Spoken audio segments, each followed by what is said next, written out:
And a very good afternoon to you and welcome here to SETU.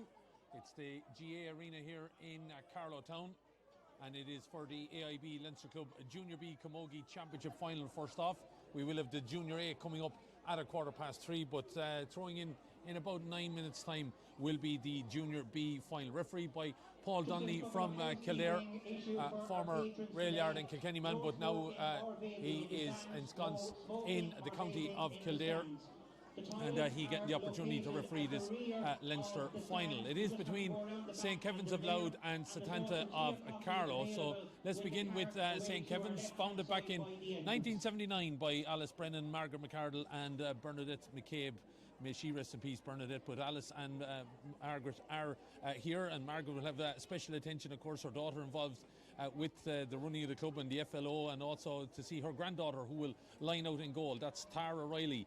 She will be in goal. Then number 2 is Quiva Mason, but we expect Quiva to be lining out further up the field. Of course, Quiva has been welcomed into the St. Kevin's Club. She's former Carrickshock in Kilkenny player, but she's studying nursery and midwifery in Dundalk IT, and she has transferred to St. Kevin's in the last year. So she will be expected, even though wearing number 2, to be further up the field. At full back, it is Leah Cunningham. She, of course, one of a number of sisters and cousins and everything involved up in this setup here for St. Kevin's, but she will wear number 3. And coming in wearing number 16 is Lily Carter. She replaces Mary Lynch. In the half-back line then, it's Aoife Gregory wearing 5. Clara Cunningham wearing 6. Her sister Sophie's on the bench and is actually a late replacement here today as well, later on in the team. And our youngest starter on the team today is Aoife Carroll. Gemma Murray, the captain. Her sister Amy, of course, is on the team, but she's at centre field, alongside Roisin Maguire, also has a sister part of the panel here. Roisin, of course, and Gemma are co-captains. Then Lucy Sheridan has the sister Sally in the panel. Alongside her on the line then will be Grania Murray, and then the aforementioned Amy Murray is wearing number 12. She was player of the match in the county final in Louth.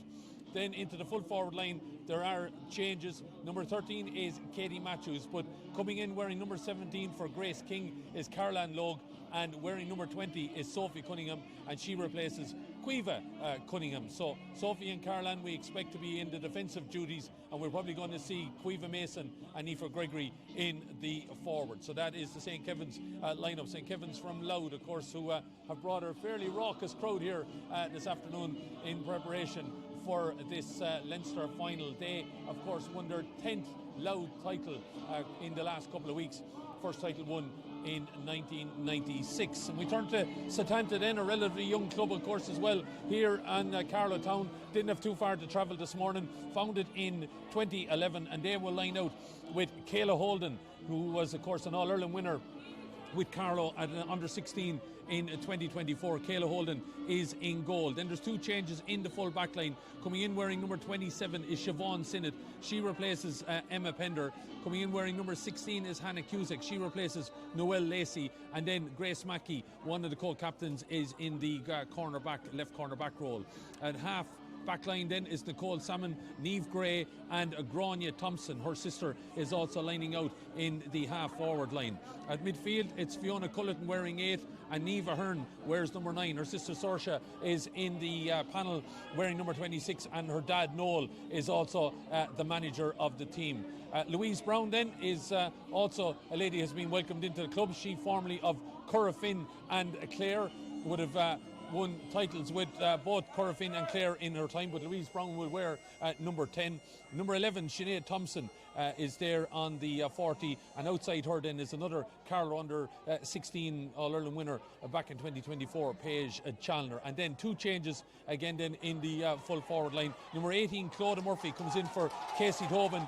Number 22, Noreen Nimuraku. She replaces her sister Maura Murphy, and Noreen wears number 22. And in the left corner then, well, it's a lady that is full of talent in those wrists and in her hurley stick as well able to take her chances. Ciara Doyle, she's the first cousin of Owen Connolly, of course, who walked away with an All-Star and an All-Ireland title this year with Tipperary. So those are the both teams, and of course we'll be keeping an eye out on changes that might happen, but 2 teams that are coming in, of course, unbeaten all year and have made it through here to this Leinster final. Of course, St. Kevin's defeating St. Bride's and Mattock Rangers underway to that title in Louth before defeating Glenealy 1-6 to 1-2 in the Leinster semi-final.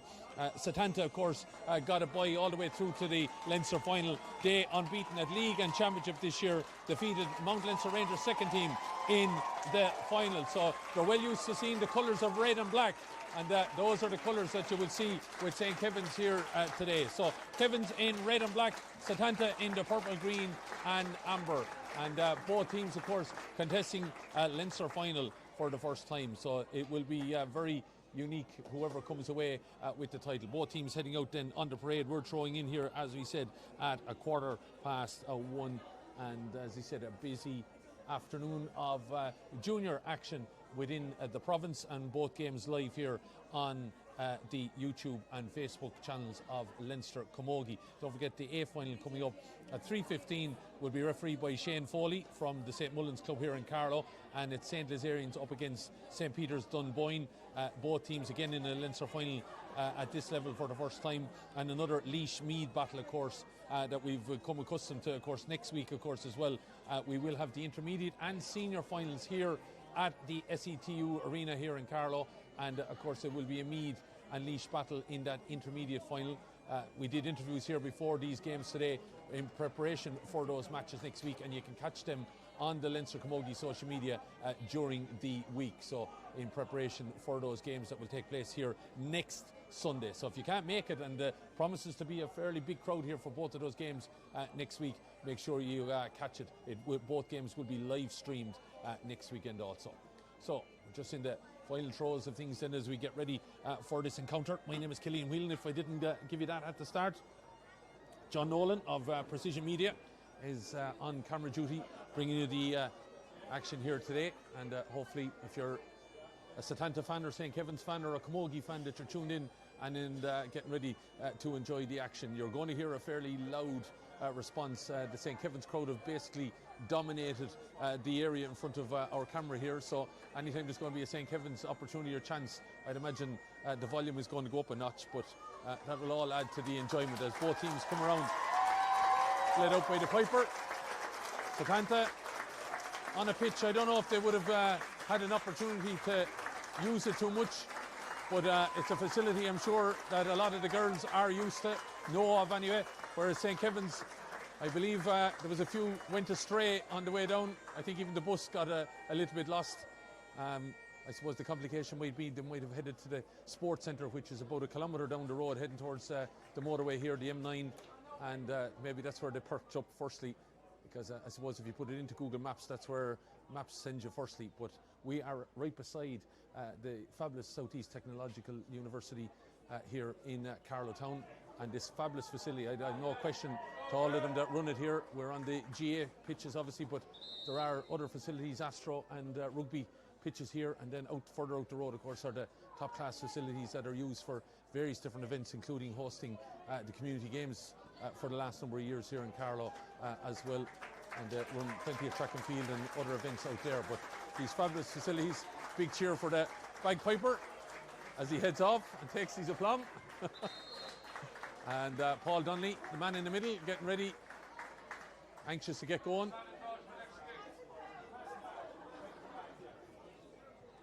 So both teams in their huddle, as we said, both teams making changes.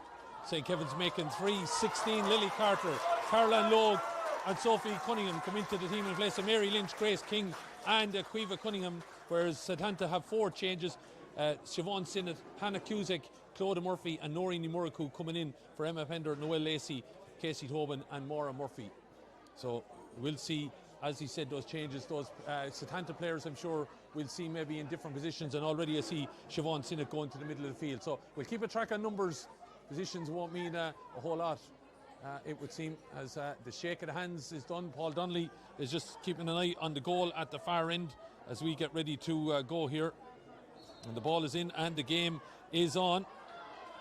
And it's straight away the women from Louth that are facing the sun in their face.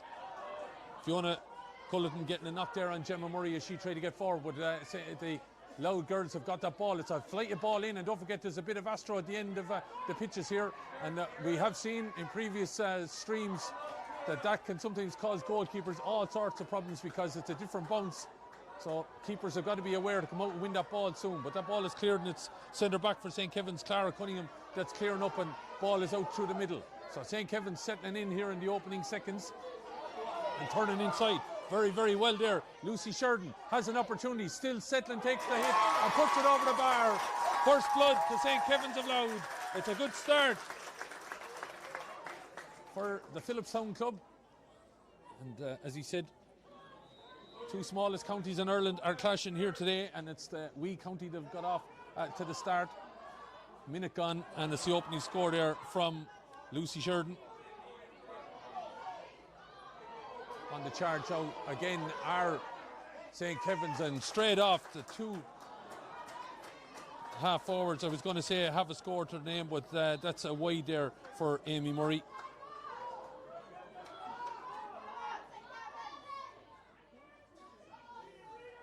So minute and a half gone or thereabouts. Hopefully you're enjoying the action live here on the Leinster Camogie Facebook and YouTube.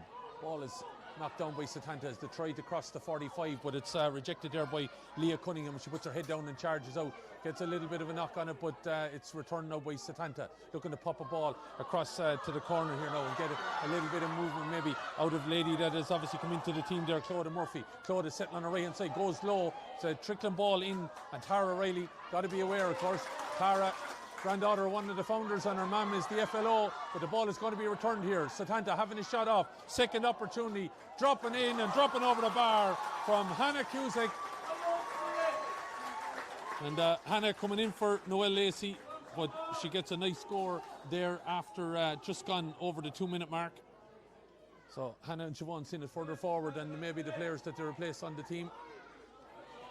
As that ball breaks off Nicole Salmon over on the far side, but it is the red and black jerseys of St. Kevin's that are looking to get forward in this. A bit of a slice shot there, but Paul Donnelly said there was been a foul committed, and Paul marks the ball. Paul, a fairly accomplished referee now since he's taken over the duties since he gave up playing the ball, now involved with the Kill Club in County Kildare, but referees all the GA sports in Kildare. But here today, following the Leinster B Camogie final, brought to you by AIB, and it is St. Kevin's of Louth up against Setanta of Carlow. Ball dropping deep, it's inside, an opportunity for Quiva Mason, the Kilkenny woman trying to have a shot on there. I'm sure there's a few from Carrickshock here today. Ball is slided in and over the bar. That could have been dangerous. It's Lucy Sheridan again, and she looks to be the lady to keep an eye on. Coming up on 3.5 minutes gone, and it's 2 points to 1. So Quiva Mason spelling a bit of danger there, and then Sheridan was all over that to be able to get it over the bar. Kayla Holden in with that ball out to the middle. Lovely take by Setanta's number 10, Louise Brown. Then falls out of her grasp, but she got it away to Fiona Cullen, and then she lost control of it. But in there trying to get Louise Brown, the Clare woman, looking to play this ball in over the top, and it is an opportunity inside. Setanta with the chance, maybe giving it off here now to the lady that just got the point moments ago, Hannah Cusick. Cusick though looked like she was being held up illegally there. Referee allowing the play to go on. There's a bit of soccer being played. Ball is on the edge of the square, and could happen if someone tries to root it out there. It looks like the number 22, Noreen Nimuraku, trying to get there, but it's eventually St. Kevin's with their number 6 getting it out there with Clara Cunningham. Right, a lively crowd here as you can imagine, but it's Brown looking to turn and put it over the bar, and she has. Louise Brown, the Currafin Clare woman, recently joining up, of course, with the Setanta club, puts that ball over the bar, and her experience could be vital for this young Setanta team, as this ball straight away is out and in the movement towards Grania Murray. Being hustled out of it there by a number of players, including her own clubmate, Aoife Carroll. Murray is still at it though, but she's having a third bite of the cherry. Not a great ball though, she didn't really look up as she had a fly at that. Grania Thompson was eventually fouled, and as you can hear behind me, the volume has definitely picked up. Good to see, and we better welcome, I suppose, Uachtaráin, Cumann Camogie.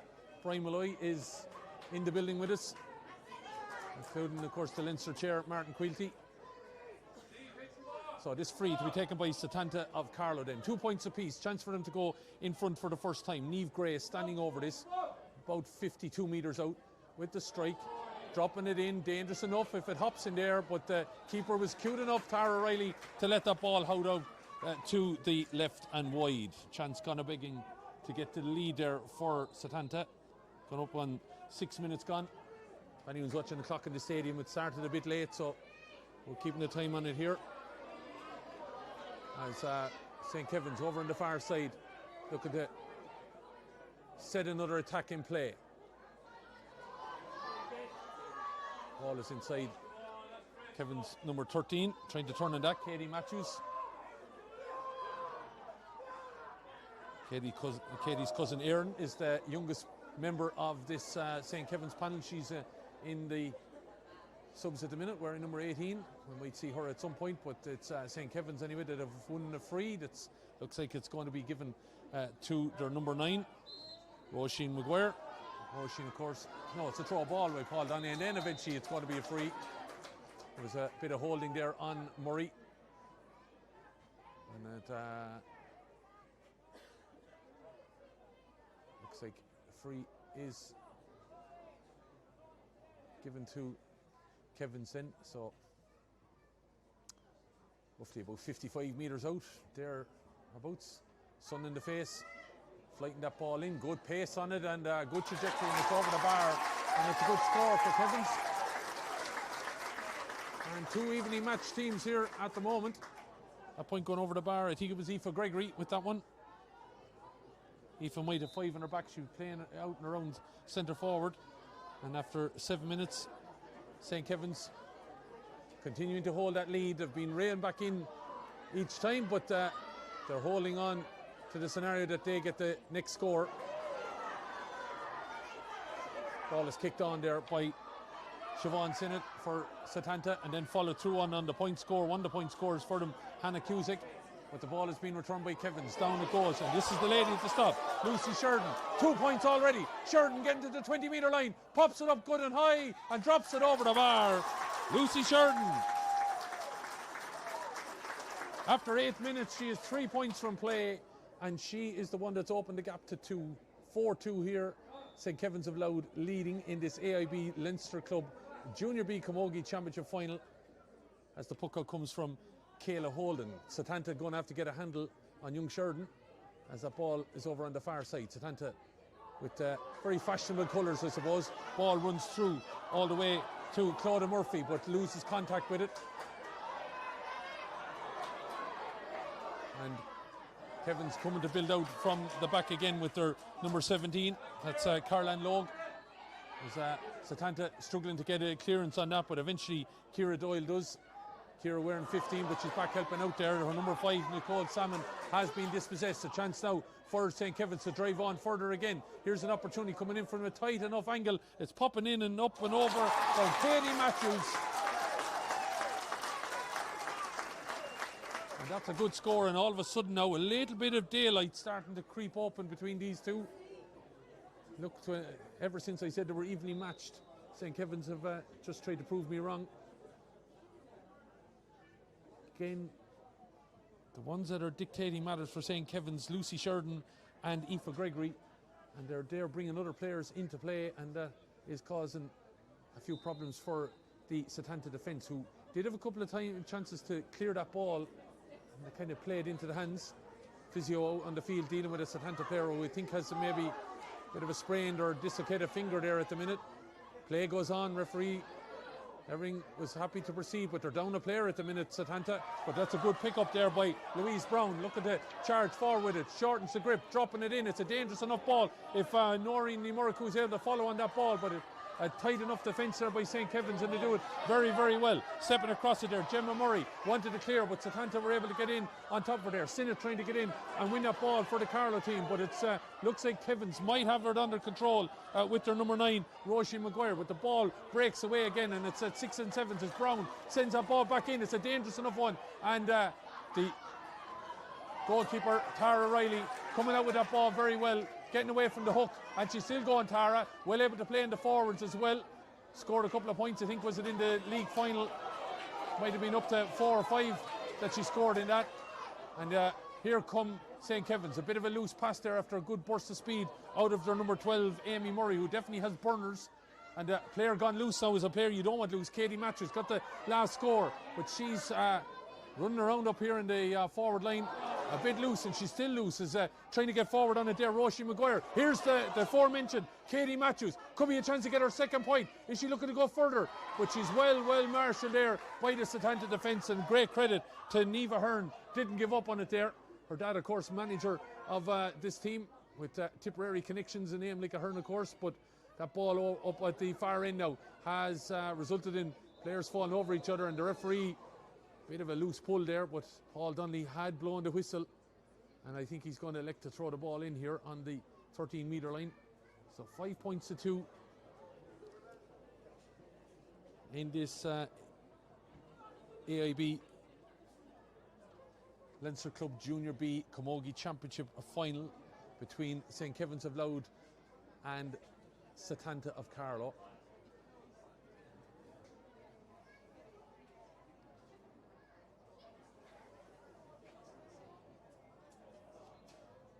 Kevin's managed by Brian Brady, I should say, joined just up with them this year. As this ball is won by Kevin's and it's flighted in and over the bar, and they can do no wrong at the minute. That point coming, their latest one from Roisin Maguire, who's been really positive in the last couple of minutes. 12 minutes gone. And all of Kevin's scores have come from play, and they have 6 of them. And as I said, Setanta are going to have to sort things out here. They're really struggling to get their hands on the ball. Kevin's really don't look like a team that got lost in the bus on the way down. They're full of drive and vigour here with Roisin Maguire looking to give it off to Murray, but she elects to go a little bit longer, and maybe the ball with the simpler one was the better option. As Setanta clear from the back, over the top it goes. Knocked back though, instead of knocking it forward there by Claudia Murphy. Ball is still in a bit of a ding-dong here in front of the stand. Crowd edging on. They look like a definite pull there, but Paul Donnelly from his angle can't see it. Lots of players there, but it looks like it's going to drive itself out there for St. Kevin's. Ball is taken on here. As you can hear, the crowd in front of me losing the nut here at the minute. As the player of the match at the minute, Lucy Sheridan, drives forward. Decent ball. There's a player loose on the far side, but it's a chance for Caoimhe Mason to put the ball over the bar. And the lady from Carrickshock in Kilkenny puts that ball over the bar after 13 minutes. St. Kevin's are now starting to hedge over the top of that mountain. Setanta needs something to happen for them quickly, as Kayla Holden quickly gets that ball out to the middle, nearly taken there on the move, but it's again Kevin's all over things in the middle of the field, and Roisin Maguire becoming such a huge influence there at the moment, drives the ball in the direction of Lucy Sheridan. 3 points out of 7. She turns back on the right hand side, forcing it towards the goals, but it's out to the right and wide. Missed opportunity for Lucy.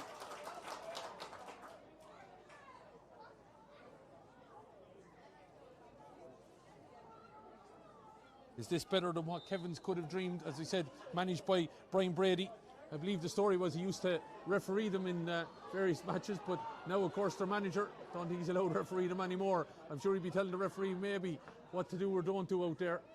As ball is played across to the far side, and again on it, St. Kevin's. Setanta just can't get to grips with this ball at all. And on a bit of a run here is Amy Murray, settling on the top of the football arc and putting the ball up and over the bar.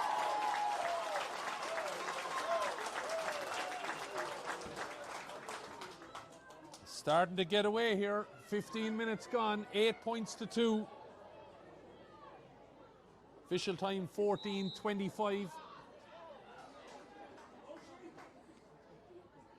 And in 15 minutes of Camogie, it's been serious taking of scores by the Louth club.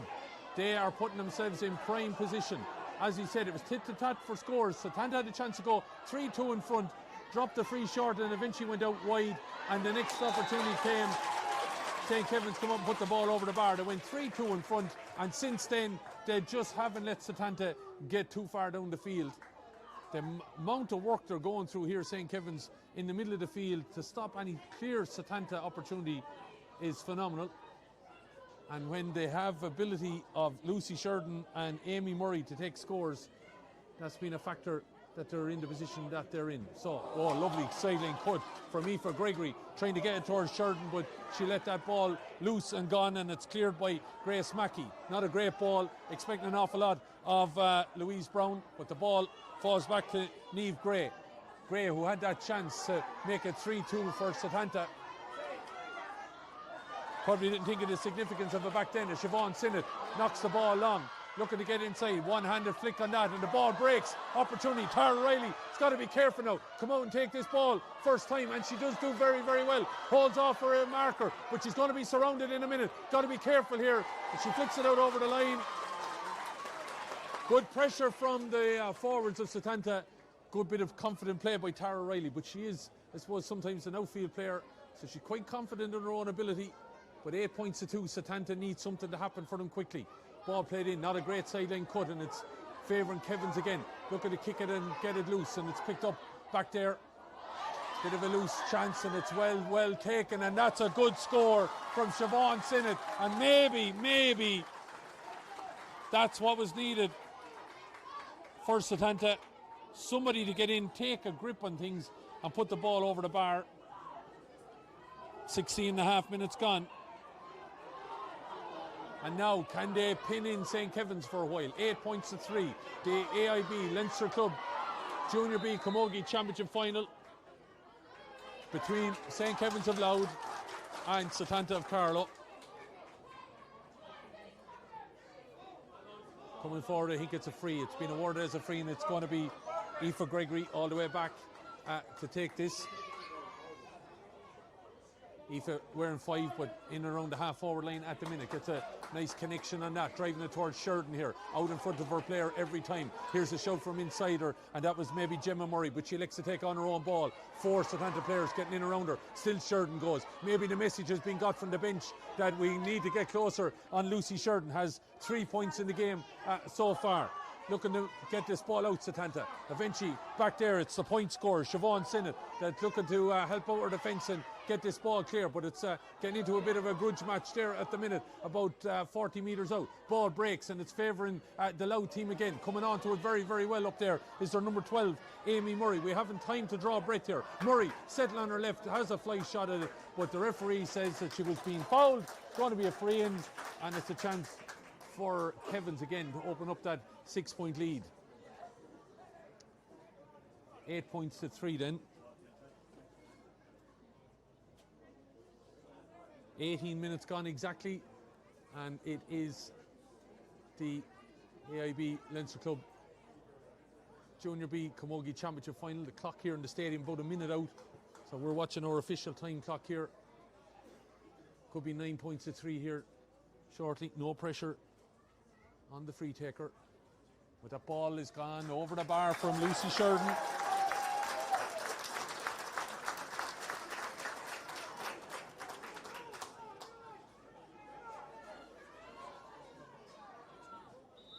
So as you can see on the clock, 18:40, 9 points to 3. Kayla Holden with the puck out. You would feel Setanta might need a goal to give him a chance. No breeze to talk about. Sun has kind of gone in, so it's a perfect day for Camogie. The boots probably getting a little bit wet. An awful lot of rain in this part of the world overnight, and I'd say the socks are wet, the boots are wet, but lots of players not caring. And Paul Donnelly maybe showing a bit of sympathy there. Could have went either way, I would have thought there. That's the number 16, Lily Carter, was judged to have fouled her marker, and straight away an opportunity back again here for Setanta to get a bit closer, but they need more than just single scores here, you would feel, and have to put that ball over the bar. They have, and that's a good score for them. 9 points to 4.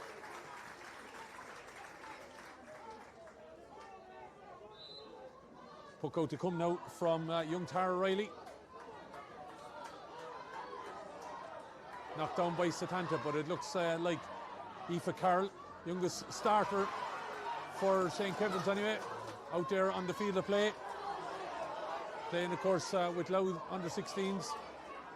So, big experience playing inter-county as well.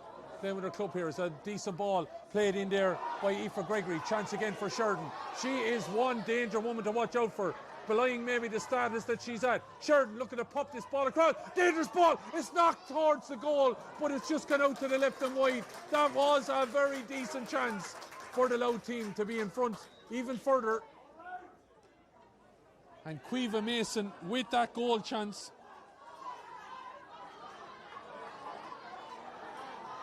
And the chance gone a begging, and that really would have put the cat amongst the pigeons. As sent forward there by Gemma Murray. Ball is tapped down and it's going to be cleared by Setanta's number 7, Grania Thompson, but it's won again. And Roisin Maguire, Gemma Murray, middle of the field. Very hard to get by here at this minute. As every ball is being fought for. I have to say, it's incredible drive and passion. And they're giving it absolutely everything. And you can hear the crowd below us. Might be small, but it's mighty. And the crew that have come from Phillipstown in County Louth, supporting the St. Kevin's Camogie crew here.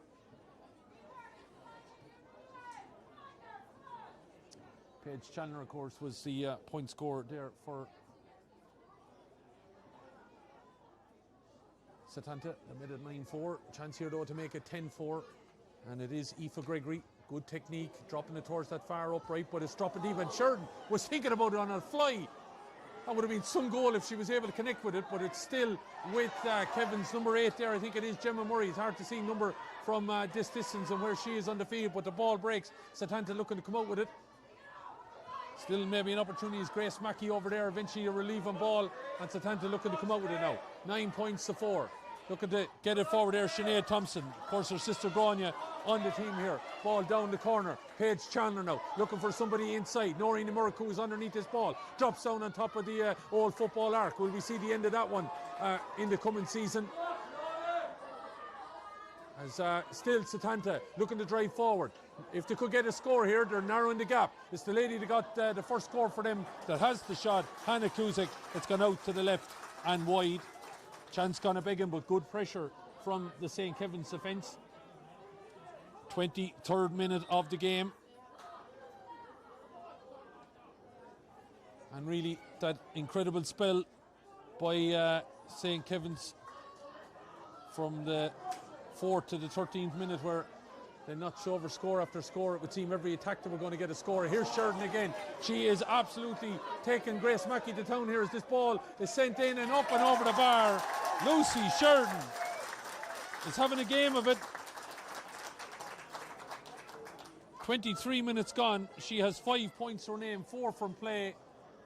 And Grace Mackey just can't get near her at the minute. She drops the shoulder on the left, turns on the right, and she's done it a number of times here. Here come Kevin's again then. Any opportunity, maybe Setanta driving forward. The ball is knocked in, drops into the keeper's hand, and out of the hand, and now the ball is in the net.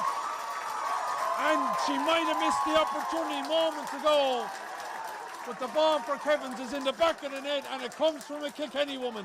Quiva Mason has knocked that ball to the back of the net, and that puts St. Kevin's in prime control here now. 24 minutes of play, and she nearly batted one into the net, but it went wide. And then with the ball falling off and onto the AstroTurf, a little bit of a bounce on it, and she just pulled on it first time, Quiva Mason, and the Carrickshock lady put the ball to the back of the net. Here comes Sheridan again, dropping another dangerous ball in. Keeper's got to be alert, looking to kick it out, and she does do well there. Kayla Holden, helped out by Neva Hearn. Ball is cleared, but Kevin's in prime control. 110-4. Picked up well and driving forward here now with Siobhan Sinnott, being urged on. They now know they need to get something possibly big before half time here. Sinnott looking to play a low ball in. It's a decent ball in fairness. Nimuraku not able to get control of it. Looking to hold up now the immediate marker on the way out. And it's going to be a free out, and it's good play back there by Leah Cunningham.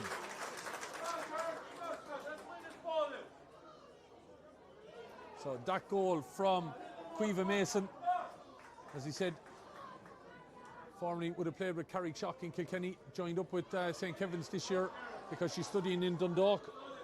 And she's got a goal and a point to add to Lucy Sheridan's 5. And they are some of the main protagonists here in this game so far. Setanta though, anything to get down here that can cause problems though, but it's been rare indeed. And Tara lets that ball drop back there.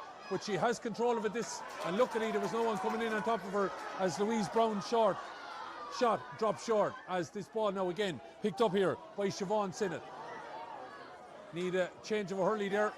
Brian Brady is on the way out to try and give it to his player as coming forward now is Aoife Gregory, but Setanta look like they've done enough and it's going to be a free out. Players falling over each other there. This Loud team, of course, number of girls involved at inter-county level, both at under 16 minor and senior, and I think some of that experience starting to show here up against the Setanta team that don't have any senior or adult members of the Carlow set up just yet, but they will be ones I'm sure that will be on the way.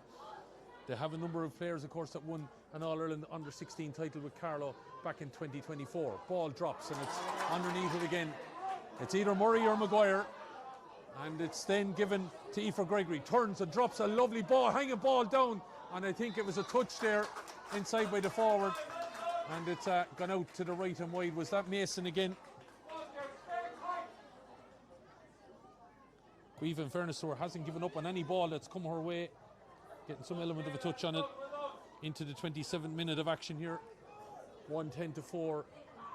It is the AIB Leinster Club Junior B Camogie Championship Final. It's a fair mouthful, but that's what we're at as Paul Donnelly giving an advantage to Setanta. Ball breaks and it's going to be called back.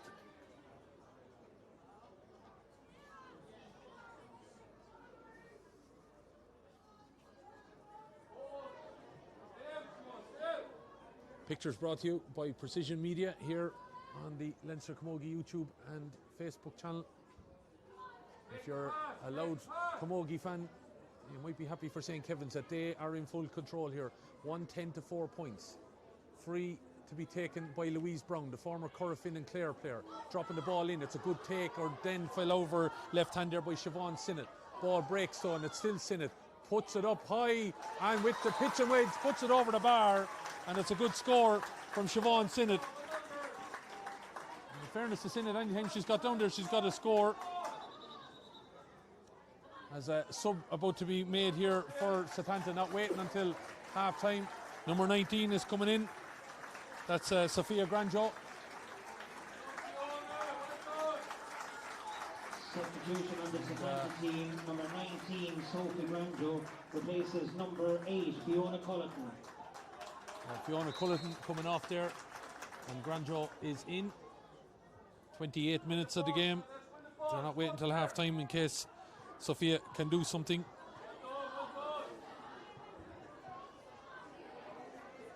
Ball breaks over on the far side. Again, it's Kevin's all over everything. I said it's going to ask an awful lot now of Setanta after to get something out of it, but maybe Chandler is one that's taking the game to. Here's the experienced Brown dropping it in. It's a dangerous ball now. 2 in underneath it. Ball's on the end of the hurl. Muraku gets it forward, but the defence are there. They just can't get another touch.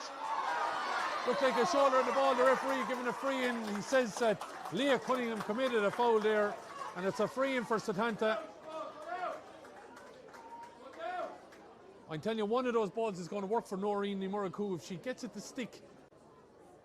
That's going to be the thing. 2 balls in as far as I can remember, and they've just got away from her. Free to be taken in by Paige Challoner.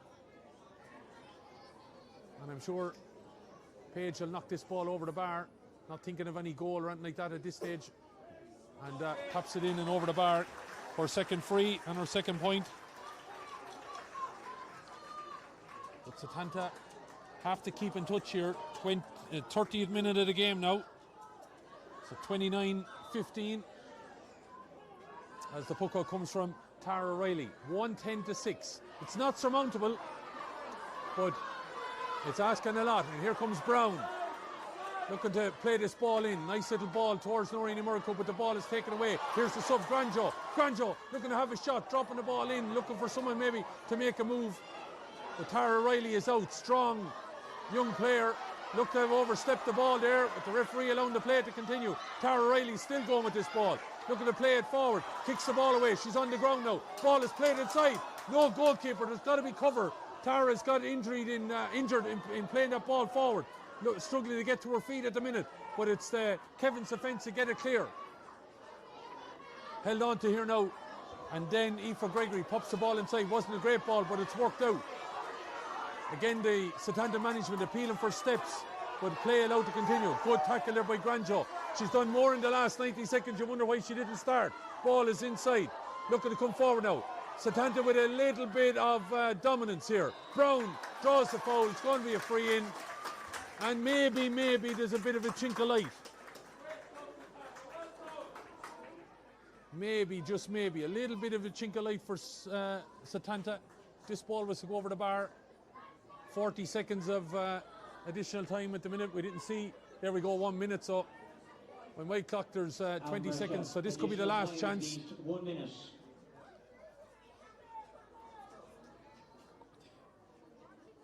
So that time on our clock is up. As that ball goes in, oh, eyes just went off it there. And again, if Muraku got a touch on that, or Nimuraku, it could have been in the back of the net. So our clock is now saying 31. So maybe Paul Donnelly is going to call it. Not yet. He'll allow the play to continue. After saying additional time. He's watching his clock. Lineswoman, I should say, was giving it to St. Kevin's, but Paul Donnelly said he saw it come off of the Setanta player, or the Kevin's player, and it's going to be a Setanta ball. Louise Brown then, sideline cut. Last opportunity, you would imagine this one is. Although, is he giving, he's giving a free. Apologies. Giving a free. So Louise Brown, this could be vital where this goes, and then he calls a halt.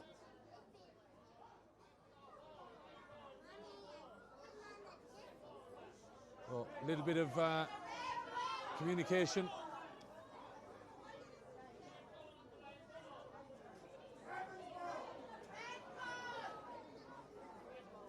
St. Kevin's players fans appealing, but that all changed. Anyway, Louise Brown doesn't get a great connection on it after all of that. Probably the distraction of everything, and the Kevin's crowd happy that their team are heading forward, leading here at half-time, and they put in some show, and they're getting a big ovation going in off the field here from their travelling support. And I think they're fully deserving of it. 1-10-6, they lead.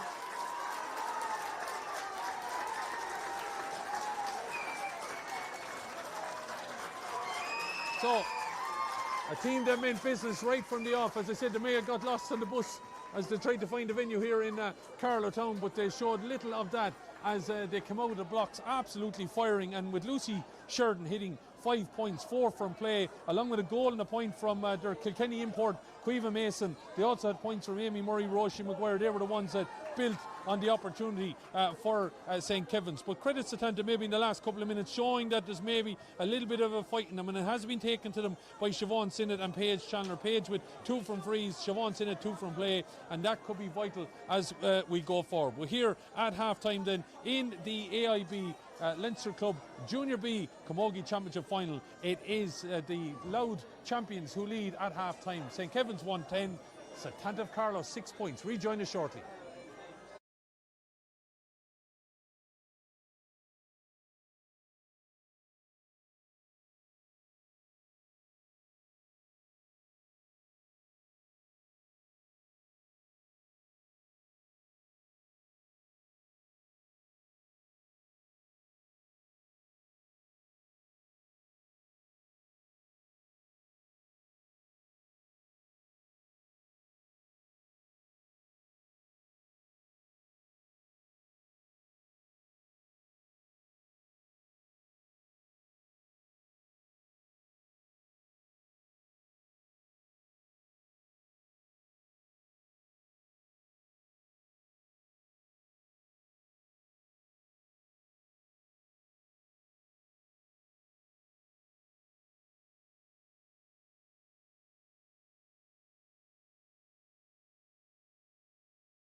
And you're welcome back as the Setanta crowd try to get behind their team and get them going here for this second half. They will need a bit of a pick-me-up.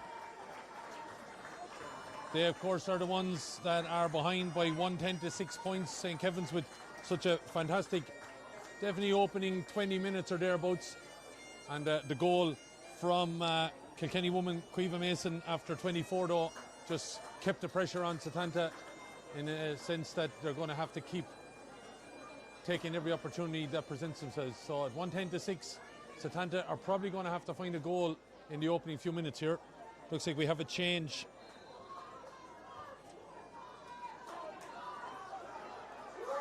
On the, not sure which team, but it's 16 for 15. We'll know in a minute we'll be able to pick it out here ourselves. There was lots of change on both teams before, 3 for Kevin's and 4 for Setanta. But it is the Setanta number 16, so it is 16 for 15 on the Setanta side. And that looks like it's Hannah Cusick, former Naas player, and has won titles in Kildare and in Carlow. So she is on, Hannah Cusick, for Ciara Doyle, it would look like. And that substitution happening here at half time. So sure, Setanta hoping that Hannah's experience might count here. To me, the thing is they have to get a bit tighter at the back. If you're a Setanta fan. Substitution for St. Kevin's. Number 15, Caoimhe Cunningham, replaces number 16, Lily Carter. But Caoimhe Cunningham is in, but definitely the number 16 is on for Setanta as well. Just seen her there in the field, so maybe there's 2. So Lily Carter has been replaced by Caoimhe Cunningham. Now Caoimhe would have been listed to start at corner forward.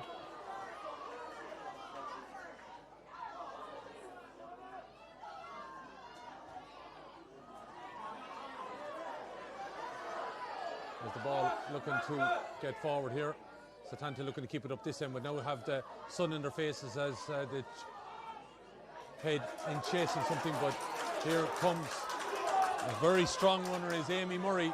She's a phenomenal turn of pace. Looking to settle on this and then leaves it behind her a bit. Still has time. Flicks it forward. Opportunity might present itself here for Aoife Gregory. She likes to go further on with that ball. Chance still here. And it's the danger woman, Lucy Sheridan, who's picking her up in the second half. It looks like a bit of a tighter marker probably in Neva Hearn. Opportunity inside, but that's a definite foul.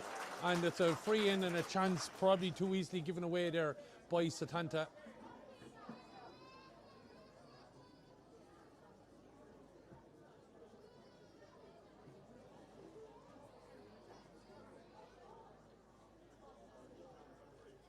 So, looking at the opportunity here then that presents itself for Lucy Sheridan, already with 5 points, 1 from play. Gets this, probably left the goal a little bit low, but she got enough scoop on it to put it up and over the bar. And 111 to 6 points then. Coming up on 3 minutes gone here, clock in the stadium, sitting correctly for this second half. But it's first blood to St. Kevin's when probably it needed to be at the other end. Getting in there and winning that ball is Hannah Cusick. Haven't heard the official substitution yet. I just wonder, did the officials mix up the clubs? But definitely 16 is on for Setanta, as Kevin's doing very, very well, and a lovely one-handed flick across there, trying to set them underway with their number 20. That, of course, Sophie Cunningham.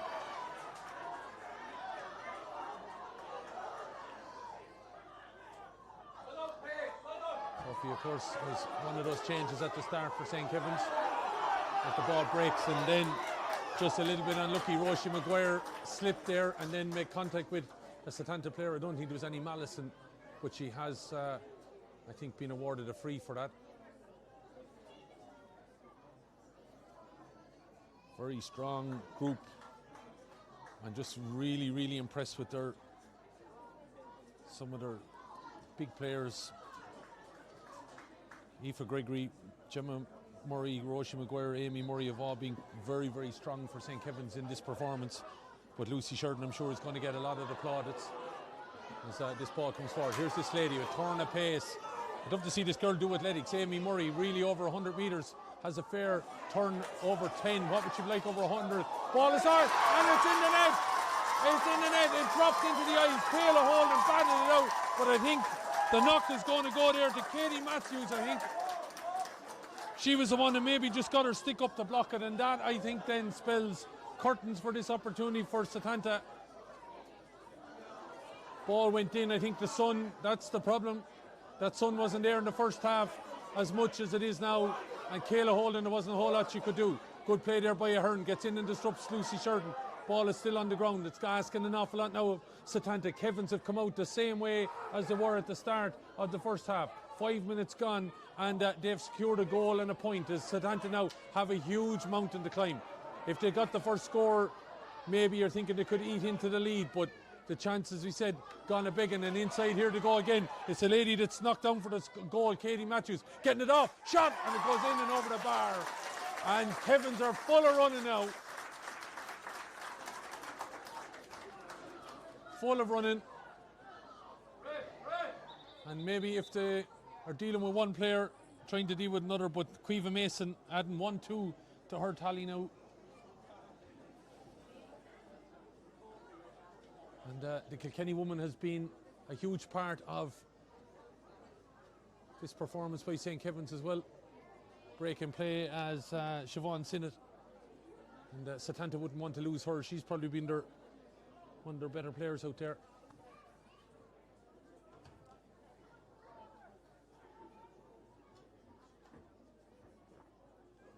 This game at one stage was 2 points apiece. Setanta stood over a free, a chance to make it 3-2, didn't have the distance, and in the very next play Kevin's got a point to go 3-2, and after that they just rattled and rattled and rattled, and that's been the difference. Once they got that 6 point lead, they haven't held it, and they've been able to build on it hugely,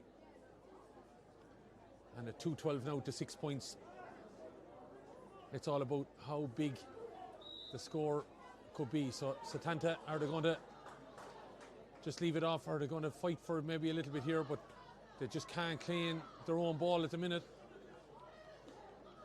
Fortunately for Carlow Holden, there wasn't a whole lot she could do about either of the goals. They just were dropping short. Dangerous enough spot, especially the eyes in the sun. She flicked it out, but unfortunately the hurl from her point of view was put up, and fortunately if you're a Katie Matthews fan, she had to hurl up enough to be able to block it into the back of the net. 2-12 to 6 then it is. It's the AIB Leinster Club Junior B Camogie Championship final here in SETU in Carlow. Fine facilities. Not sure too many pitches around now that would be able to, with the amount of rain that fell last night, and there's apparently a lot of rain due during the week. And here goes Murray. The pace is phenomenal. Brings it down. Gregory is able to get it one-handed across here. Still the opportunity presenting itself, and it's Quiva Cunningham still driving on, gets a hand pass off. Sheridan kicks it out to the left and wide. Referee is deciding, is it a 45 or is he just gone in? Did he just put the hand up there to call the physio?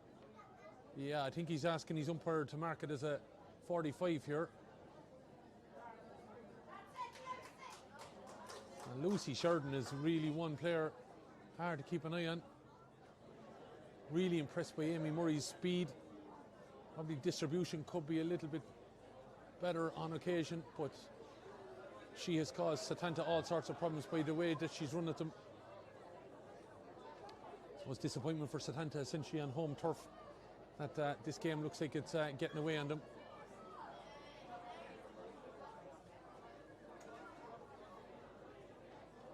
So 45 going to be taken by Aoife Gregory. He's already got a long range free in the first half. Is she going to add to it here now? And Kevin's out very much in control. She elects to go with a low ball in. I don't know whether she misconnected with it, but Setanta have rejected it anyway and are looking to get a free out.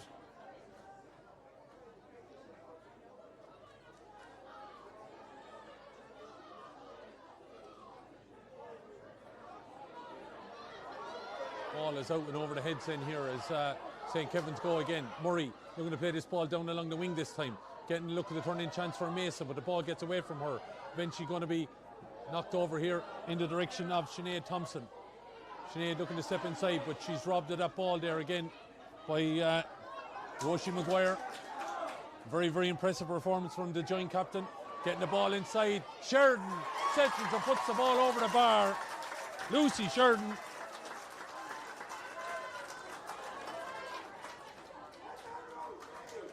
Someone in St. Kevin's or Louth might be able to correct me, but when I was going through my notes, I didn't see Lucy Sheridan mentioned maybe being on the inter-county teams. So maybe someone will be able to correct me, but she's put in a performance here today that's been absolutely top drawer.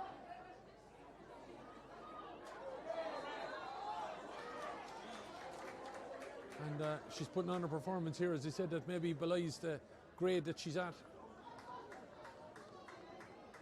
But St. Kevin's have Louth really, really proven to their founders who are here today in Alice Brennan and Margaret McCardle, and I'm sure Bernadette McCabe, wherever she is above, will be smiling down on this performance. But a strong unit, of course, as we know the clubs are, strong family connections, and that probably makes it easy as Gregory connects with this, sends it in and sends it to the left and wide.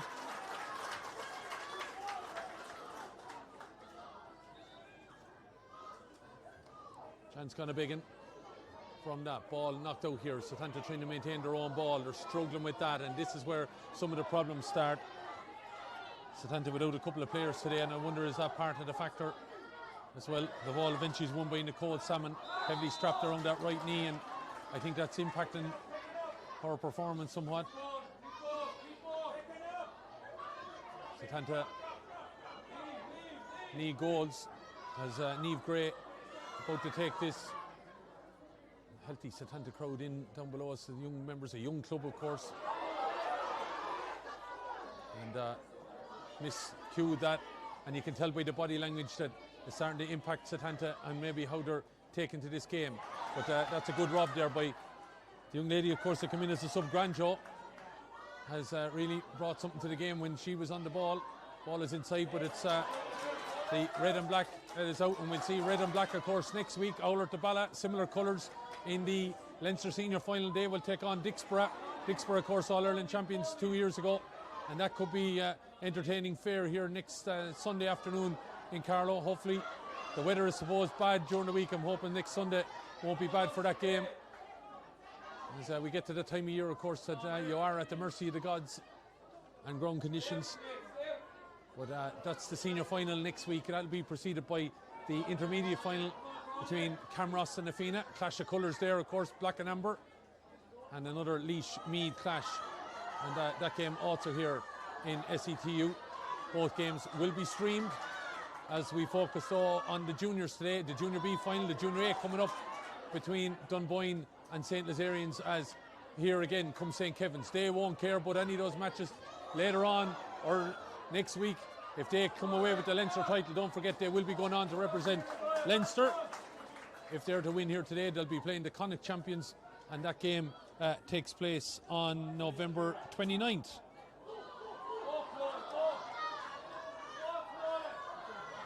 Oh, ball played forward here. Setanta struggling, as we said, to get control of that ball. I have to say, Louth champions Ken Kevin's have been very, very strong in distributing it, as this ball is played forward here now by Sinead Thompson. But not switching off back there at all, and having played quite well is Leah Cunningham. Leah, cousin Clara, of course, and sister Nikki. Clara's out in front of her. Her sister Nikki's on the bench. Clara, of course, also has a sister Sophie, and she, of course, named and started on the team today, although she's wearing number 20 there. You can see her in the shot going back in. So lots of family connections in the St. Kevin's Club has, I think, made a significant part in this. So Lauren Gregory about come on the field of play as a sideline ball turned away there by Kevin's, and eventually going to be cleared by Grania Murray, but it's taken on board here now by Nicole Salmon, dropping this ball in. Setanta need to go and find a goal if they have any hope in this. Paige Chandler being shouted on, of course, an All-Ireland winner with Carlow back in 24. Shot coming in from their 16, Hannah Cusack, but it's gone out to the left and wide. substitution on the St. Kevin's team, substitution on the Setanta team first. Number 21, Ava Coughlin, replaces number 11, Sinead Thompson. So Ava Coughlin in for Setanta. And she replaces Sinead Thompson. Kevin's team, number 27, Lauren Gregory, replaces number 2, Quiva Mason. Quiva Mason getting a huge round of applause. Lauren Gregory is on for her. Quiva with a goal and 2 points. Huge in the context of the game. And the Carrickshock Kilkenny nursing and midwifery student at Dundalk IT being called ashore. And as he said, that goal she got huge in continuing their dominance of that first half, and it's put them in the driving seat, of course, added to the performance by Lucy Sheridan.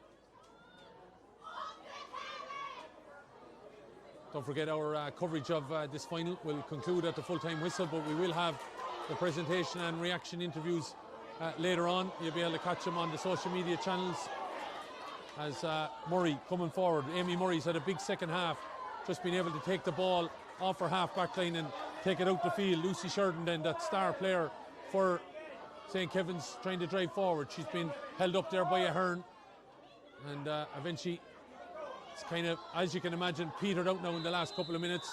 Looked like a pick. But the referee said that there was a knock on the helmet there, so he's I think he was going to give the free the other way, and now he's given the free to St. Kevin's.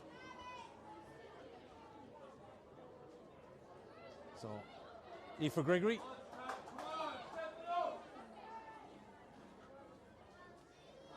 There'll be great excitement here in the next 15 minutes or so, I'd imagine, for St. Kevin's. Unless something drastically happens, they will be crowned Leinster Junior B champions as Gregory connects with this. A dangerous ball in. Ball is batted off. Chance to knock it, and it's gone out for a 45. Katie Matthews was following in on that ball again. It broke off Kayla Holden and her defensive partners there, and it's back out for Gregory. Looks like number 28 for Setanta is about to come in. That's Maybreen Pearl. Maybreen, of course, was part of that Carlow All-Ireland winning crew of 2024. As Aoife Gregory steps up to this again. Just 1 point to her name so far. A couple of wides. And it goes low trajectory. Again, ball is batted away and out for another 45 there. Centre back there for Carlow's Setanta, Niamh Gray. Didn't know a whole lot about it after it connected with her hurl. But it's back out for a 45 that this time is going to be left. It looks like Sheridan, I think, is going to take this one. Yeah. So Lucy Sheridan. Is she about to add a 45 to her tally of 7 points? Phenomenal performance. She connects with this, dropping it in and dropping it over the bar.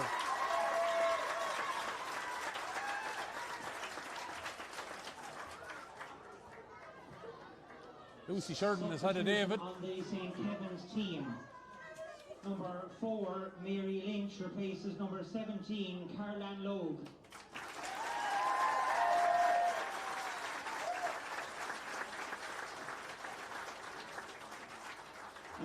So number 17, Carlan Logue, is coming off there, and Mary Lynch is on. Replaces number 12, Paige Challoner.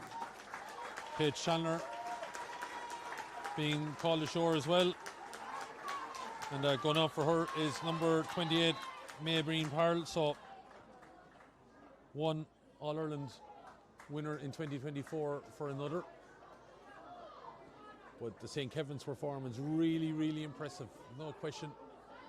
That dominance, as he said, in a spell between the 8th and 15th minute when they knocked over 5 points, and then they were able to follow it up with a goal after. But a learning, I'm sure, for Setanta, a young club, only, as he said, getting into adult level in recent times, and I'm sure there'll be a team that'll be being backboned by a lot of underage good work that's been done in that club,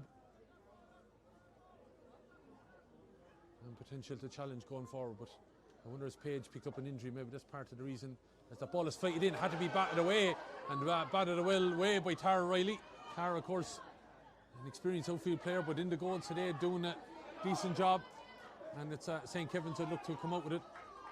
Centre back trying to get it there. Clara Cunningham, ball breaks away from her, but eventually she gets it second time of asking and looks to drive it down the field now. Murray looking to get onto it, but the ball might have gone. Oh, she gets a touch on it and then knocks it out over the line.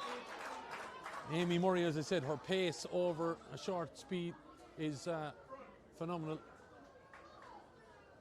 Player of the match in the Louth County final. Louth minor player. So coming up on 20 minutes gone in the second half, and it has petered out.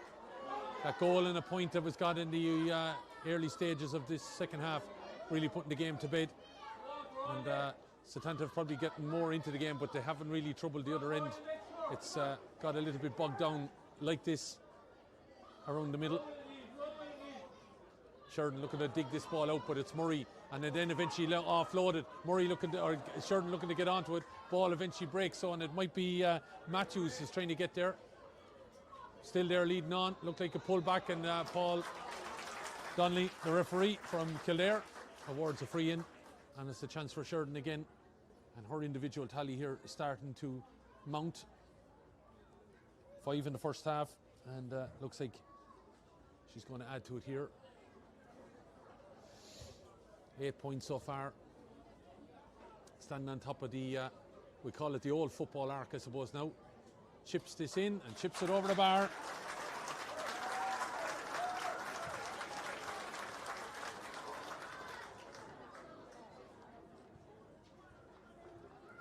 So 10 minutes or thereabouts for the St. Kevin's crew to hold on here. And I'm sure this sitting on their hands a little bit, waiting on the celebration, but they're so far in control. 15 points of a lead.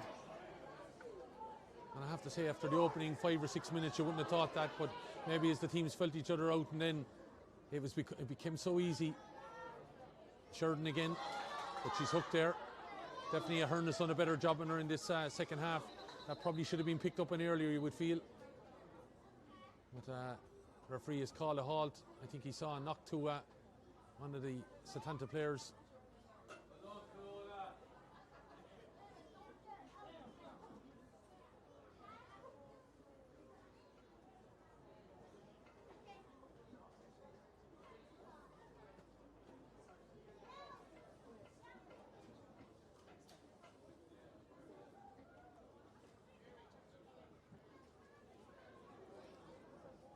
Looks like we're making another substitution here.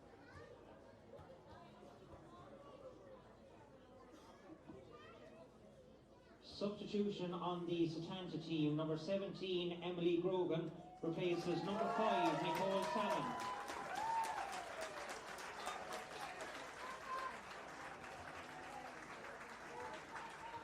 So Nicole Salmon has been brought ashore, and Emily Grogan coming on for the last few minutes with Setanta.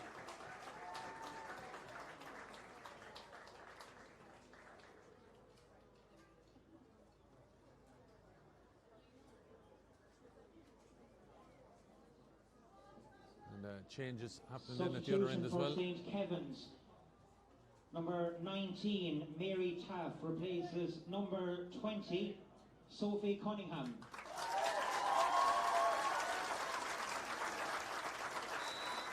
Sophie Cunningham coming off there then, and replaced by Mary Taff, number 19.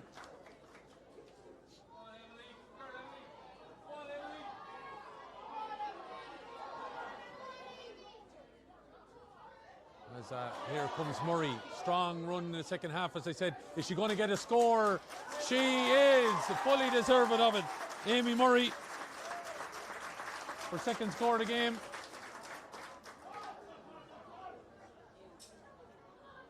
But her full of running, and she's still going in the 54th minute of this game. As Kayla Holden pucks out to the far side of the field. Disappointing for Kevin or Setanta, I suppose, is that they still haven't scored in this second half. I'd like to get that duck egg off the board, of course. Crossfield comes here. Emily Grogan then just on the field, wins the ball, pops it back, looking to drive forward on it. Setanta playing the ball in, being urged on by their crew down here below them. In fairness, they haven't given up on it. Hannah Cusick trying to get on that ball. And eventually cleared by St. Kevin's. But it's back in there by Neve Gray, looking to find someone in the corner. But the running has stopped, unfortunately, from a Setanta point of view. And it's Aoife Carroll. Aoife, the youngest St. Kevin's player out on the field, but there is younger. And that is Erin May McCabe, who's on the bench still as the ball is played across here, and an opportunity, but it's still might set something up for Setanta. Need, as we said, just put something on the board, take off that ugly duck egg, but they've coughed that ball up. And again, strong defensive play by St. Kevin's. Setanta have found it very, very hard to penetrate that defence, and it's out here towards Amy Murray, and if she turns, she's gone. But she elects this time maybe take a break and give it to her sister Gemma. The two Murrays linking up. Gemma's going in. Amy could give her an option, but she likes to play a long ball inside. Setanta's defence, though, have dealt with this one, and it's been taken out there by Ciara Doyle. Ciara does quite well there. First cousin, of course, of Owen Connolly, got all-star for Tipperary. Ball is driven forward, but it's the Kevin's players look like they have enough with the ball still there. Tara Riley, got to be careful. Setanta urging on their players to try and get something across the line, but Tara Riley does sufficient and knocks the ball out. Setanta still with control of it. About 4 minutes remaining of normal time. Driving forward in it now. Going to have a try a shot. Long range effort. Blocked away. Chance could still fall for Setanta. Shot across the goal and out to the left and wide. St. Kevin's offence standing resolutely. And that chance gone for Setanta. Of course, we'll just throw the kitchen sink in it now. That chance there for Ava Coughlin. Puck out from Tara Riley, who's been, I said, a rocket sense. And what a take from Amy Murray. Again, to be a runner for player of the match. Giving it off to her sister Gemma. Settling on the top of that arc. Dropping it in. Kayla Holden does well on it. And ball is knocked out and wide. Just on the end of her hurl, the player on rushing for St. Kevin's there did knock it out, and it goes down as a wide there against, I think, the number 19, Mary Taff.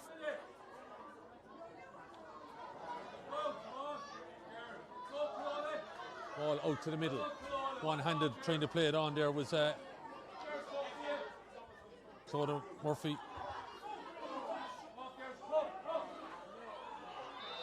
That ball, should have said Sophia Granjo knocked that ball on. Eventually Setanta have it. Again, challenge might be now just to ensure that they get a score in the second half. We're running out of time here now. 57 Junior B Championship final at Leinster, and St. Kevin's are bringing in another sub, and that's Grace King.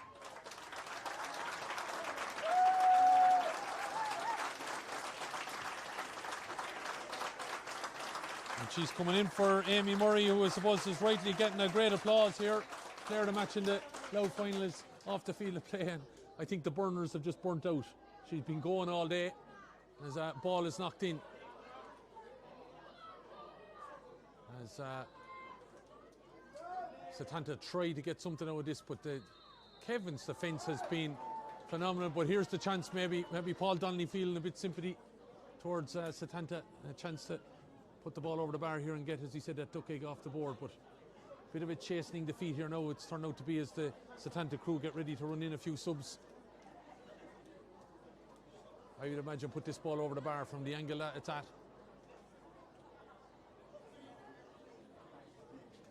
Just make sure.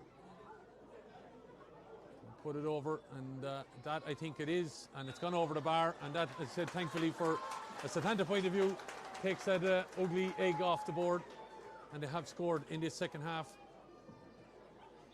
Substitution on the number 27 scoring for them there was number 20 Abby Rath replaces number 22 Siobhan Sinnott. Siobhan Sinnott with her third point of the game. So second substitution 26 on the Setanta in team. for Setanta team. That's number 26 Saoirse Ahern. Saoirse Ahern is in, and she replaced number 18 Noreen Clodagh Murphy. And 18 Clodagh Murphy is in for There's a confusion in the numbers that are going up here, so 26 is in for 22.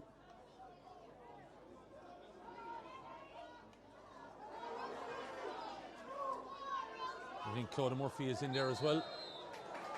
Looks like they're going to bring in Quiva Fanning as well. She's getting ready there at this stage. All the St. Kevin's players down to celebrate as we go into countdown here now. Additional time, 5 minutes, they're saying. Additional time, at least 5 minutes.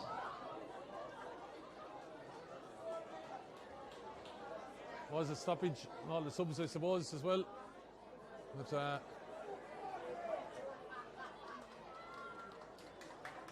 I think we could have held off with the formalities of that, but 5 minutes anyway for St. Kevin's to hold on. The presentation will be done in front of the stand. We ask patrons please not to enter the playing area after today's game. Thank you. As Murray tries to come forward now and give it to Gregory.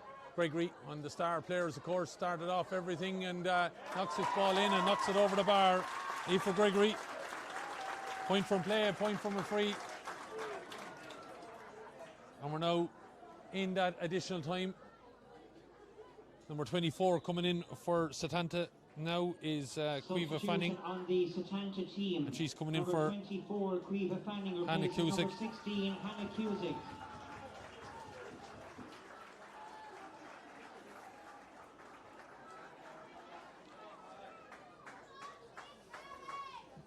And of course was one of the changes at the off. In of course a lady that has won Kildare and Carlow titles. Herself a fair personal achievement, but today unfortunately a bridge too far for Setanta. But as he said, a team, there could be a lot more going forward. 2:17-7, ball is knocked in. Could Setanta get one other chance? But Riley is there again to flick it out for a 45. Cara Riley, another one that's I suppose at different stages has had to be alert to chances for Setanta, but fortunately they just haven't taken. Maybe if one of them had gone in, it might have set things in motion, but Setanta have, as he said, struggled since about the 10th minute of the game to get really to the pitch of matching everything, the intensity that St. Kevin's brought it. This ball is dropped in and it goes up and over the bar, and that is from Louise Brown. Louise, the former Corofin and Clare player, getting her second point of the game, and that comes just as we clock 62 minutes, so still 3 minutes of play or thereabouts to go. 2:17-8.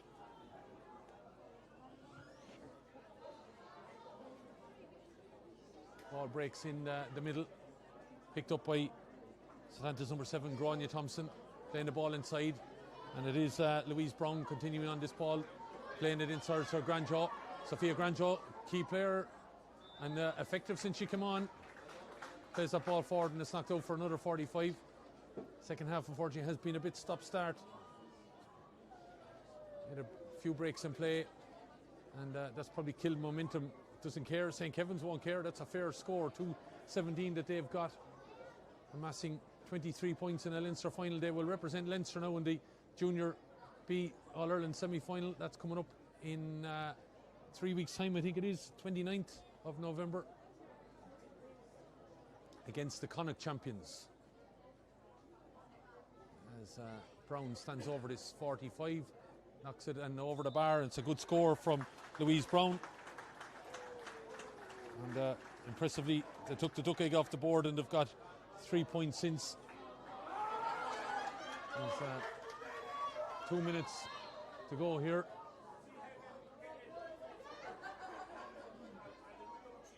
Big St. Kevin's crowd here that have come down and travelled in numbers. As he said, the bus may have got lost.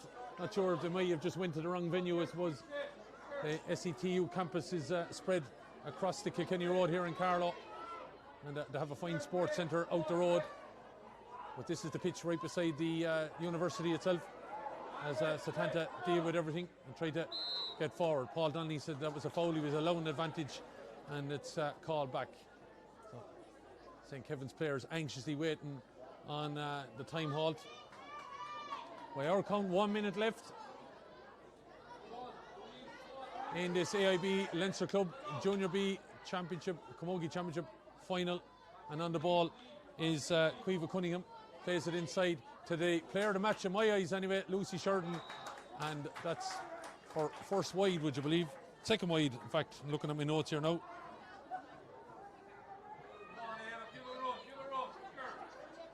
Lucy Sheridan amounting to 9 points in the tally. 3 frees, 145, and 5 from play. He's playing the ball forward. Kevin's taking the ball out over the line. It's going to be a line ball, and this could be the last action now and the last chance for Setanta. 10 seconds remaining.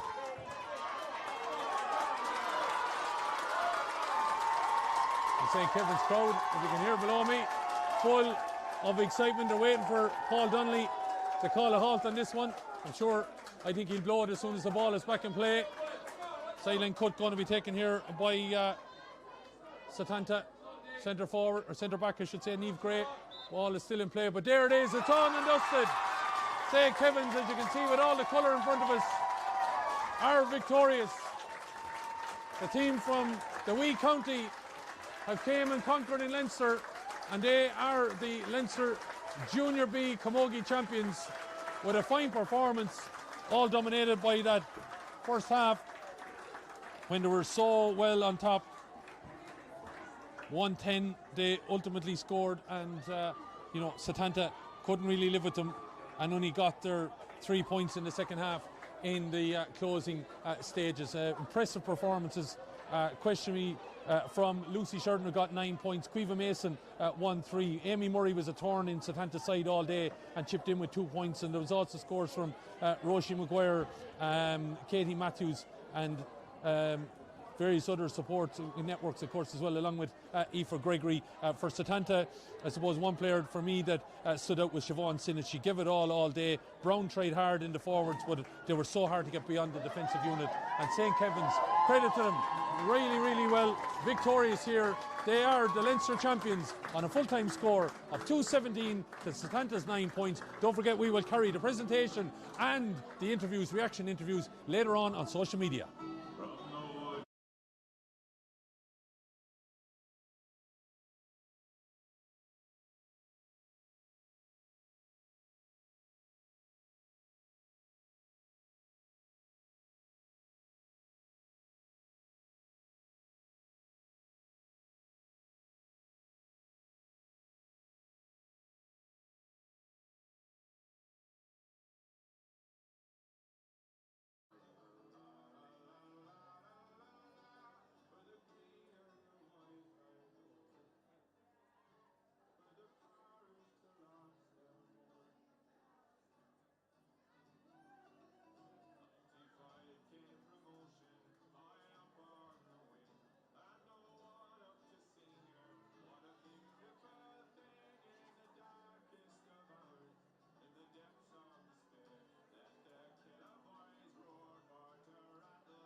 teams over to the stand here, please, and if I could ask supporters to come off the field, because the next two teams will be coming out for their warm-up. So if St. Kevin's can come this way to me, and Setanta as well, please.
Is Kushmore Officer Quirky Cockfoilcha Quig on Ulskull Technoleata on Ear Dishcard on Shot and You Quig Clehe Lion Shosher in the club Either St. Kevin's August Atanta Oraha AIB.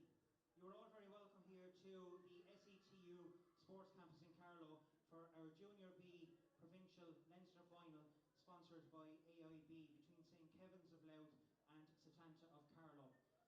I think first of all we have to acknowledge what a wonderful sporting game of camogie that was played here this afternoon. I think both teams deserve a huge round of applause.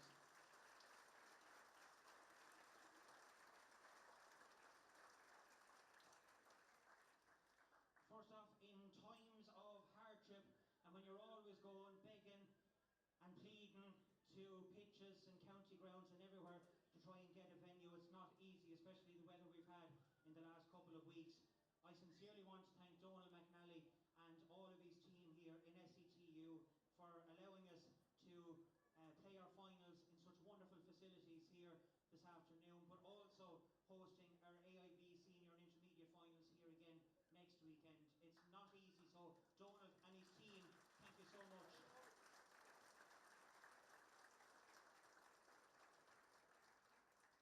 To sincerely thank AIB for their very generous sponsorship of our competitions. It is great that AIB has seen the vision to sponsor all 4 codes for the club championships. It shows their commitment to the game, and not only to camogie but to all of our Gaelic game families, and we are indebted to them for that. So thank you so much to AIB for their very kind sponsorship.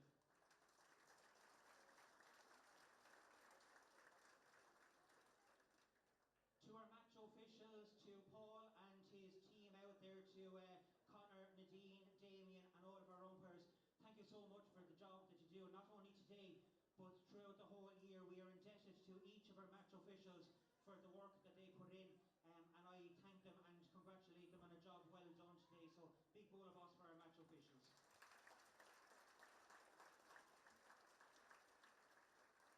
To our volunteers and coaches throughout the province who promote the sport of camogie, thank you so much for the time and the dedication that you put in to getting these players right from the word go, when they start off at tots all the way up to when they get to play in provincial finals. Not everybody gets to be afforded the opportunity, so when you get here you grasp it with both hands and grab it, and I thank all of our volunteers and our coaches for the work that you do. So a big bowl of us for our coaches and volunteers.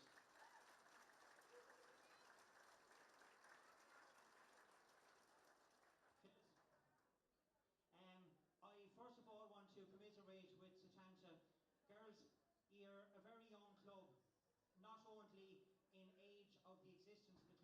but age on the team as well. You are a magnificent group. It's fantastic to be able to get here to a provincial final. You won your county title in Carlow, and I doubt, no doubt, that if you keep at it, that you will be back again one day. It was a fantastic game of camogie here today, so congratulations and well done. Big roll of applause for Canada.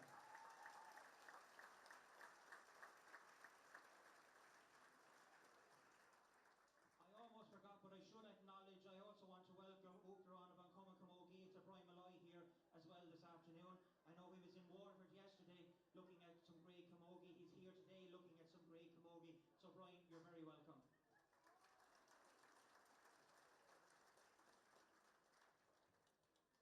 And lastly, to St. Kevin's, congratulations on your brilliant victory today.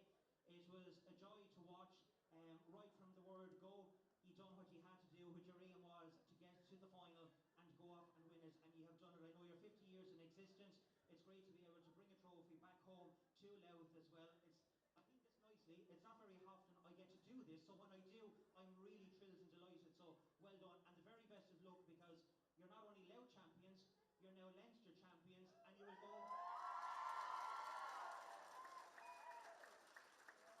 You will go now and represent our province in the All-Ireland series in 2 weeks' time.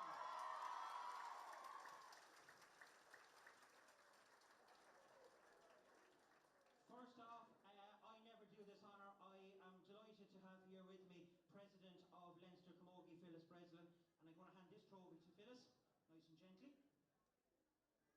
And Phyllis is going to present the AIB Player of the Match Award to St. Kevin's number 12, Amy Murray.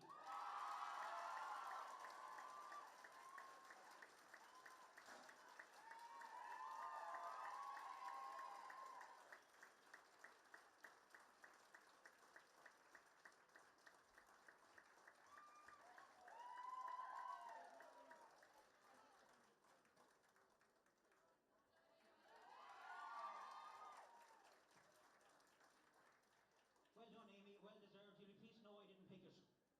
We left that to somebody else. Anish, tá Anna áthas ormsa a bhronna an Curran seo don co-captain St. Kevin's mar Cahirlach Coarla Lion to Gemma Murphy and Roisin Maguire.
for the next game that's going to commence shortly.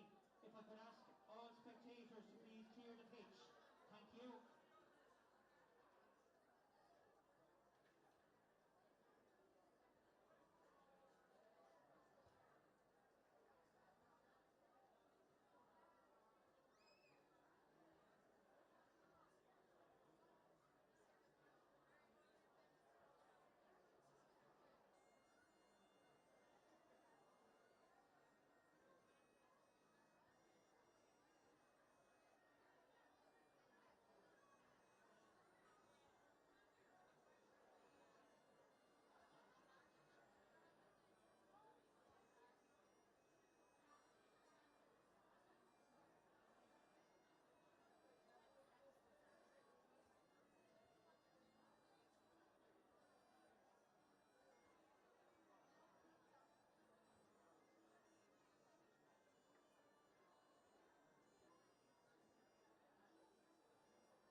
Syrians lines out as follows.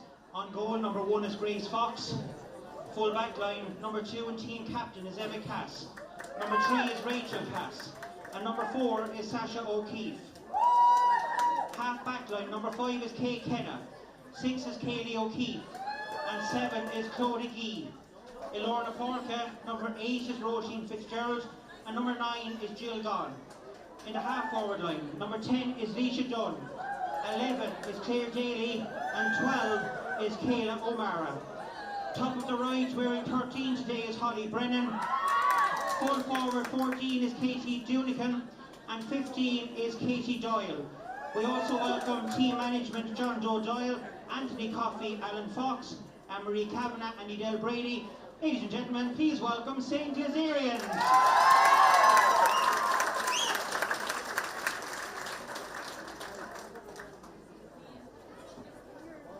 The St. Peter's of Dunboyne team lines out as follows.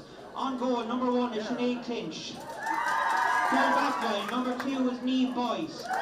Number 3, full back Siobhan Synan. And number 4 is Dervla Curran. Half back line, number 5 is Clodagh Marr. 6 is Maeve Clinch. And 7 is Ellie McGovern. In the middle of the field, giving a hug is Ellen Burke. And the second knee is Anna Cahan. Half forward line, number 10, team captain is Sinead Hackett. 11 is Laura Riley. And number 12 is Niamh O'Connor. At top of the right, wearing 13 is Erin Mangan. Full forward, number 14 is Amy O'Hara. And number 21, Eve Cunningham, is in the top of the left, replacing 15, Tara Waters.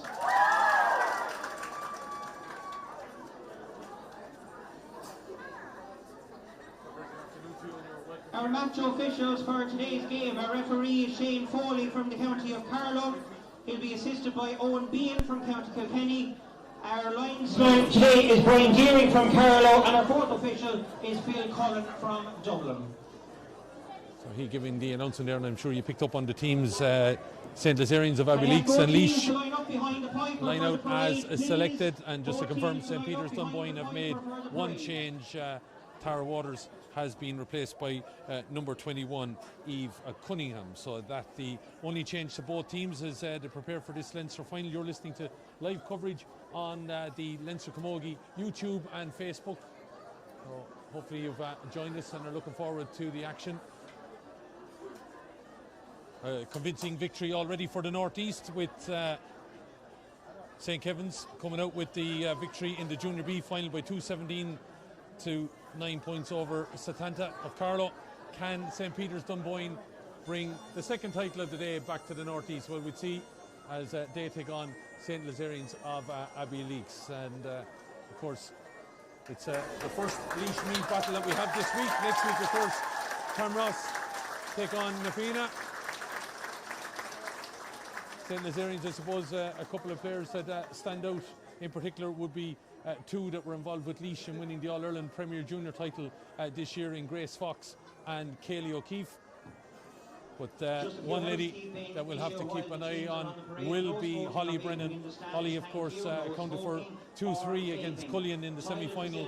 The Westmeath champions, the Kildare champion St. Lawrence's, she scored 2-4, and in the county final against Cock-Balacolla, she scored 1-2. So she definitely is a player that we'll have to keep an eye on. St. Lazarians, of course, defeating Cock-Balacolla in the junior final by 3-9 to 2-8, then 3-11 to 3-6 over St. Lawrence's at Kildare, and a big win over Cullion of Westmeath by 4-11 to 6 points. But they're up against a very experienced St. Peter's Dunboyne team, of course, in their first ever Leinster final. They have, of course, reformed the Camogie sector a couple of times in their history, but they are here today with a team full of experience, and also a third of it also minor. But we will see, of course, the Clinches backbone it, along with Clodagh Marr as well, Ellen Burke, such a powerful player over the years for Meath, along with another powerful player in Sinead Hackett, who's the captain, wearing the number 10 shirt. You throw in as well the sisters, of course, the Clinch sisters. You have the Currans linked up in it, Niamh O'Connor, of course, Sister Sive is on it, and you have the Cunninghams, who are sisters as well, that are on the team, with Eve coming in wearing number 21. You throw in as well Theresa Clinch and Dolores Curran, the FLOs with St. Peter's Dunboyne, who got to a Leinster semi-final back in their day. Well, they, of course, never got this far, so they'll be hoping that their team can go one step further on. They, of course, are managed by Donald Cashin, has a Cork background, but a man heavily involved in St. Peter's Dunboyne. He even coaches the under-10s along with the senior team here as well. And Con McCormack, we'll give him a shout out, coming from an athletics background, but a man who was obviously heavily involved with a lot of the underage players that are on this team since they were under 14. So two teams will be going into battle. Sandra Doyle, the manager of St. Lawrence's Abbey Leaks, and Donald Cashin, the manager of St. Peter's Dunboyne. St. Peter's, of course, defeated Drumree in the Meath final by 115 to 2-7 to win their first adult title since 2006, and then had a fairly comprehensive victory over St. Killian's of Offaly by 4-12 to 1-1 in that Leinster semi. As we pause here for our national anthem, Oran Naveen. Both teams getting into position. We're live here at the SETU GA pitch in Carlow, right beside the Technological University, as we wait for our piper to call the tune on our national anthem.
At SETU in Carlow.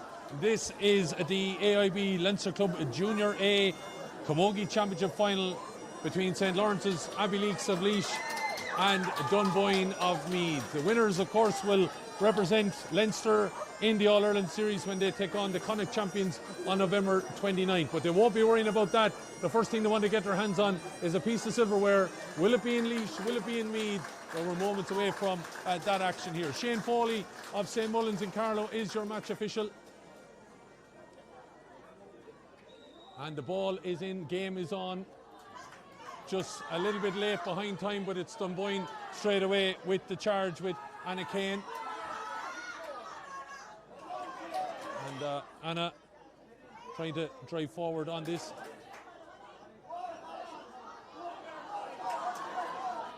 But it's Lazarians who are the first to strike. That seemed to be the scoring goal in the match so far, and it's Lazarians who've got in with the first. A powerful start from them. They're full forward. Katie Dunnigan straight away getting on the scoreboard. 20 seconds or thereabouts on the clock, and she's got the opening score.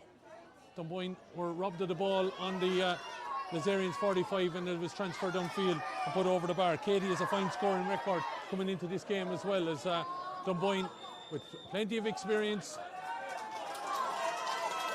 Call back there by our match official.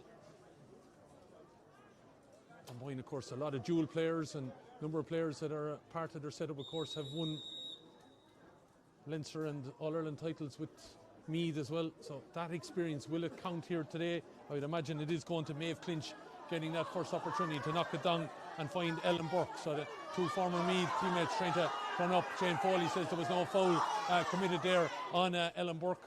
And it's Sasha O'Keefe was trying to get in over that ball, and it's Lazarians who again trying to get forward. Referee said overplay the ball, and maybe that inexperience could count against Lazarians, but we wait and see. Sometimes the lack of and youthful exuberance or whatever can get them over the line. But both in a Leinster final, like the teams we saw in the Junior B for the first time. So standing over this then is Ellen Burke, the school teacher, also vice chair of the Camogie club in Dunboyne. Busy woman, and also doing the needful out on the pitch as she put this over the bar. The umpires are looking at each other. The referee is happy to put it over. I have to say, from my angle now, the ball is credited as a score.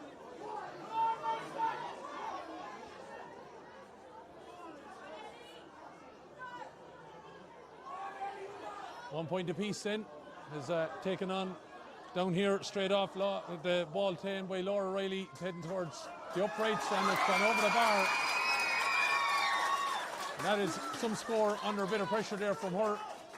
And Laura Riley has got the second point, but still going back to that free that was taken there. Looked very, very tight to that left-hand upright. But the umpires were unsure. The referee made up their mind for them.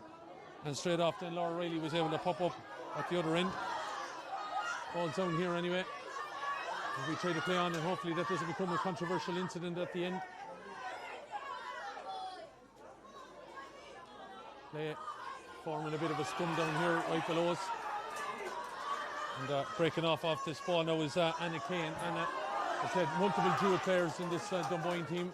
And as you can see, fairly strong players around the field. And maybe the bit between the teeth, where they struggled over the years, was to get out of Meath and take on this junior title. But Dunboyne, looking around at the minute, even look like a team that should be playing their trade a little bit higher. So centre back Maeve Clinch has a strike from distance up and over the bar, and that's a fair score from 65 metres out. Maeve Clinch with that free.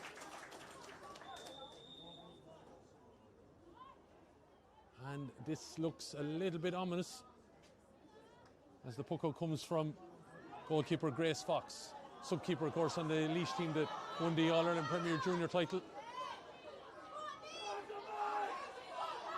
Trying to dig it out there a little bit was Carlow O'Mara, but it's Dunboyne that get on this ball, and straight over the far side, Sinead Hackett, of course, a legend in her own right in Dunboyne and Meath circles, playing a ball across the field. Very, very slick move back to Hackett. Look at that, out of the space. Ellen Burke finds Hackett with the shot and driving it in and driving it over the bar.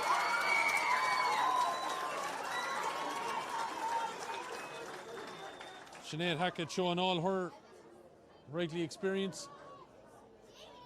And apart from maybe the controversial first score, the last three for St. Peter's Dunboyne have been classy.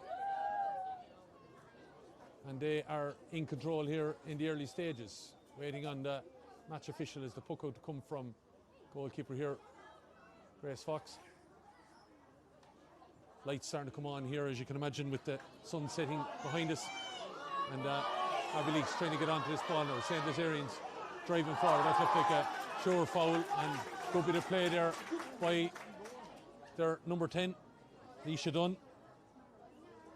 Leisha taking a heavy knock there, and the ball is set for this free right in front of the post, but about 40 metres out from their number 13, Holly Brennan.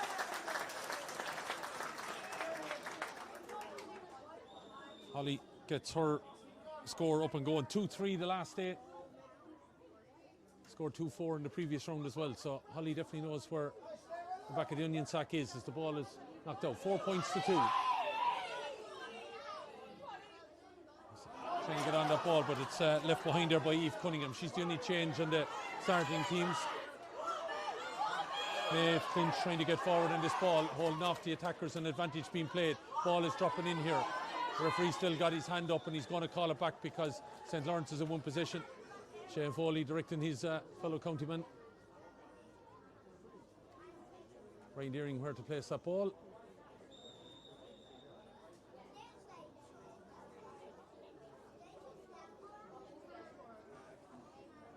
So Maeve Clinch, Sister Sinead is the goalkeeper. His ball is knocked in, dangerous enough ball in there on the edge of the square. We saw that what happened.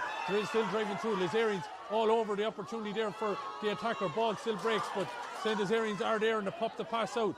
Chance maybe it doesn't go to hand straight off, and eventually it does. And defensively, St. Lazarians doing very, very well there. Looking to drive forward on this now. Behind by 4 points to 2. We're going to have to battle every which way of this chance, and it's a good bit of play there by Carlow O'Mara. Draws the foul, and despite having 2 more physical players around him, Carlow was able to win that free, and a chance out with into the 8th minute of this Leinster A junior final to knock this ball further down the field. Live we are on Leinster Camogie YouTube and Facebook. Healthy crowd has travelled in for both teams here.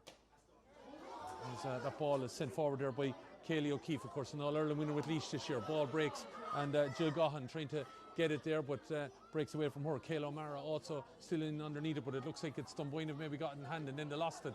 Now they have it at the second time of asking, and looking to come out with a drop of the hurl there. I think it's going to be a free in, yeah. Stop. Delivered right in front of the referee. Dervla Curran a little bit unlucky. Dervla, of course, her mum Dolores FLO here, of course, and she was part Dolores of the great Dunboyne teams of the 70s that won 9 in a row, I think it was back then, as ball is played in and over the bar by Holly Brennan. And that narrows the gap again, or did she miss it? Wide, was it? Thanks for that. I was so sure it was going to go over the bar. I was already writing my notes. And 4 points to 2. Bit of a let off then from Holly there for Dunboyne, and the referee said he's going to break up the ruck and throw the ball in between 2 players who are ready to go.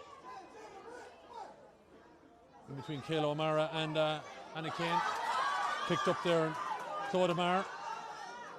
Clodagh plays that ball across, trying to get Sinead Hackett on the ball. Sinead, I said, a very experienced player. As Lazarians get her in 3 or 4 players around it at the minute, trying to help out Eve Cunningham. The ball breaks out the back, who's going to be there? And it looks like it's Sinead Hackett that reacted the quickest, the captain of St. Peter's Dunboyne, knocking the ball in, but it's a lovely take there by Kate Canat. Eventually comes in then, and Dunboyne have marched onto it here. Opportunity maybe to have a low shot, and it's a bit of a wasteful one. And it's gone out to the left and wide there. That shot coming in from Ellen Burke.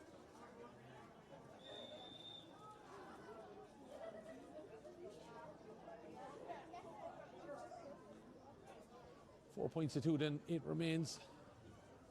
Coverage of the AIB Leinster Club Junior A Camogie Championship Final. Taken from the skies there. Foul, says the referee, on Maeve Clinch. It's going to be a free in. And a chance for Clinch. We've seen her already puck one over from 65 metres out. That was a bit more in front of the goals. Chance here now. About 10 metres in or thereabouts from the sideline.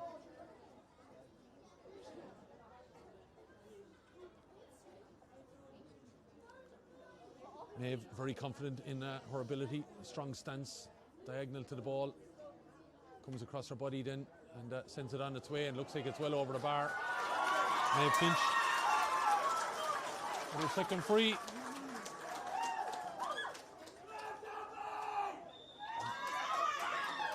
And that's the difference. When you look at the chance Holly Brennan had at the other end for Lazarians right in front of the goal, that would have made it 4 points to 3. It's now 5-2. 11 minutes gone. Live here from SETU, the GA complex here in Carlow.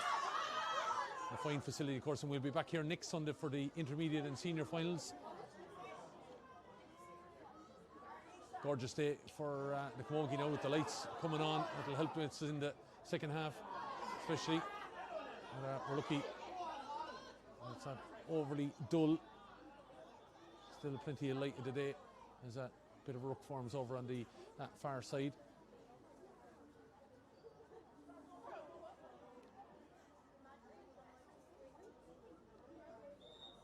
Dunboyne impressive in winning, of course, Meath, and then their performance against the Offaly champions the last day. It's a good play there by Kaylee O'Keefe, sending it across the field and looking to play it long into her defence. Bit of a knock in the back there, one of the Dunboyne players, but play continues. And they drive onto it, and a strong performance out of Claude Marr.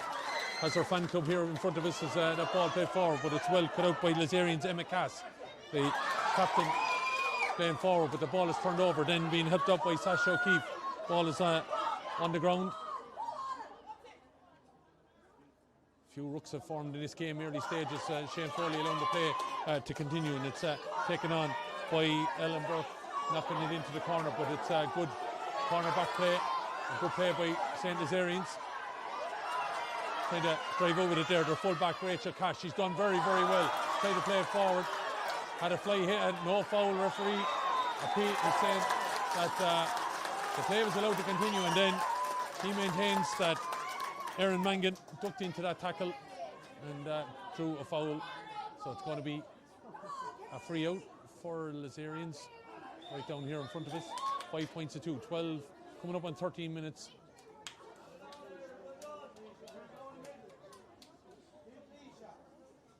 And it is St. Lazarians. Centre back Kaylee O'Keefe, All-Ireland winner this year, trying to lead her club to a Leinster title. And Brian looking to come out with it there, but it's taken away from Niamh O'Connor. Sister Sive, part of the panel as well. Bit of a ruck again forming, and that's where it's taken some of the impetus out of the game, but it's driving forward here now with St. Lazarians, number 10, Leisha Dunn. Dangerous ball in, could have went anywhere. Goalkeeper's out trying to make a tackle there, and it looks like we have an opportunity maybe to clear.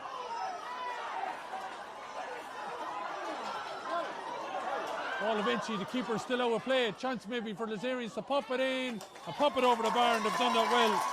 Kayla O'Mara with the point. Good pressure there by Lazarians, and in the 14th minute they've narrowed the gap again.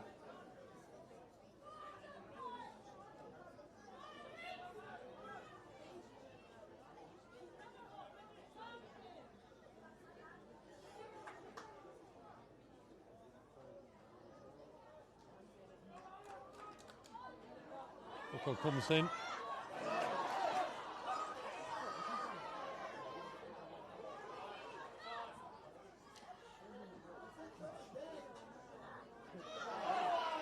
Turned over by Lazarians and done quite well there by Katie Doyle, trying to find the marker inside and coming onto it. Lovely charge by Lazarians, still going, having a shot, blocked away by the goalkeeper. Shouldn't know a whole lot about it there as that ball eventually broke. Good bit of play, you'd have to say. Alicia Dunn, I think it was, come on to that like a rocket. And Peter Dunboyne just being told that Lazarians are very much in this game as ball comes out. Trying to get across here to Eve Cunningham, but she loses control of it, and Lazarian's trying to come onto it. But Cunningham hasn't given up on it and a chance to settle on it, but she takes too long over it. Eventually trying to get in and dig out. Claude Marr has played very well so far for St. Peter's Dunboyne as this ball is diverted to the left-hand side of the attack here. Taking a bit of time to step on this, Amy O'Hara having a shot at the post, driving it in and driving it over the bar. Could have been a score at the other end. It's now double scores, 6-3, quarter of an hour gone. And St. Peter's Dunboyne got a bit of a flash across the eyes up at the far end, but that's a fine score there. 6-3, 15.5 minutes on our clock.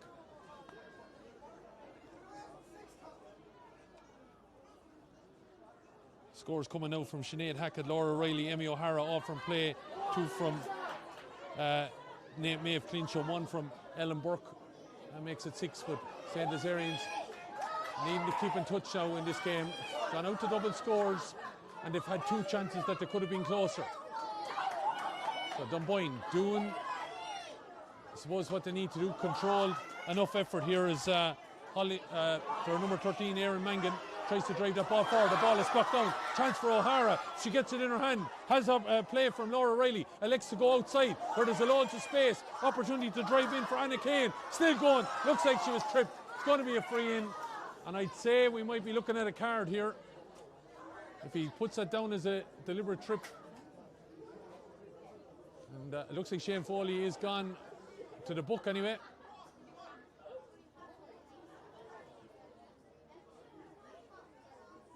And yeah, yellow card for Claude Guy. And that comes here after 17 minutes.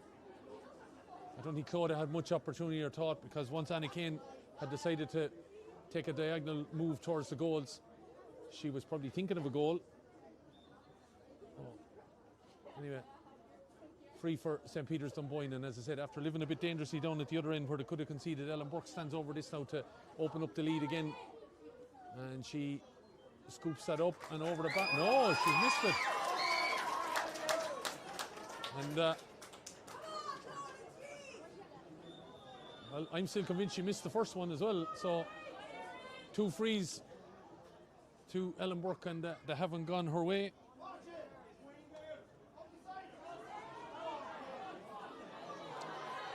Six points to 3 anyway. The Zarians still giving up their fill here as Jill Gahan tries to play it forward, but have to say, very impressed with Claude Amar so far, playing extremely well in that defensive line for Dunboyne at the minute, and stopping an awful lot of Lazarians' opportunities on that side. But it's formed into a ruck again, and Shane Foley calls a halt to it. 6 points to 3. And the ball has gone through the first 2 players, and who's out the back here trying to win it. Forms into another ruck essentially, but it's a good bit of play to get it in hand. Kayla O'Mara trying to get away with the referee says that she has overstepped it. And we'll say one thing for the Lazarians, they're going to have to keep it wide. They're going down that middle, they're going to invite an awful lot of physical contact from I would say a more physical Dunboyne team.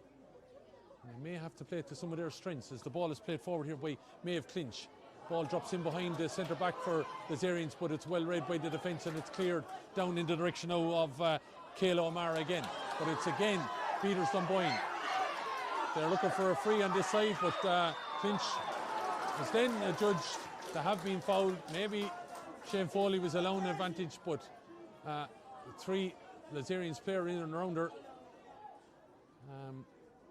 He felt then ultimately she was fouled, and maybe Maeve, using some of her experience here now, take a bit of sting out of it, buy a bit of time, get a bit of water, and she's going to be taking the free as well. So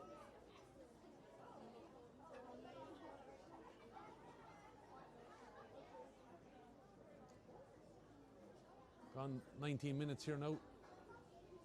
It's the AIB Leinster Club Junior A Camogie Championship final. And it is St. Peter's of Dunboyne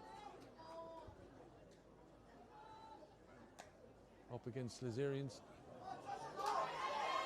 Ball played forward, and it's a good turn of inside. Ball is played across. Not maybe what Ellen Burke was expecting, but she did get it off, and it's a good bit of play, individual play by the corner forward, Erin Mangan, and she puts that ball over the bar.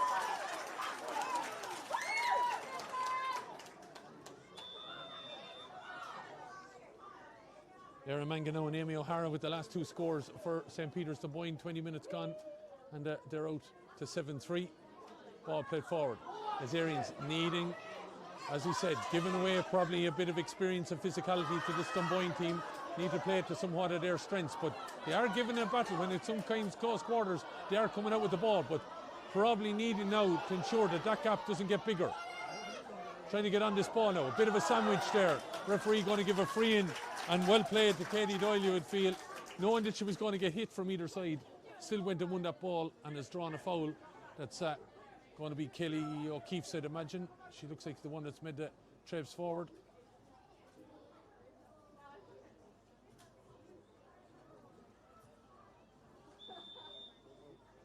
Kelly, of course, has scored a goal and a point against Cullion, 4 points against St. Lawrence's, and 6 points in the county final.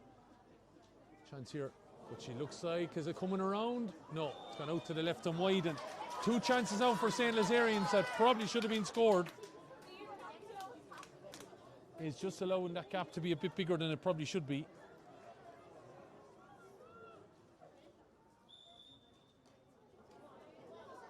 Puck out comes then, knocked down by Erin Mangan, picked up back there, and Mangan gets it back from her cornerback Niamh Boyce. All across the field, but it's won by St. Lazarians. Trying to get it forward now, dangerous ball in over the top, looking on to a bit of a run here for the full forward Katie Dunnigan, but it's been cleared away.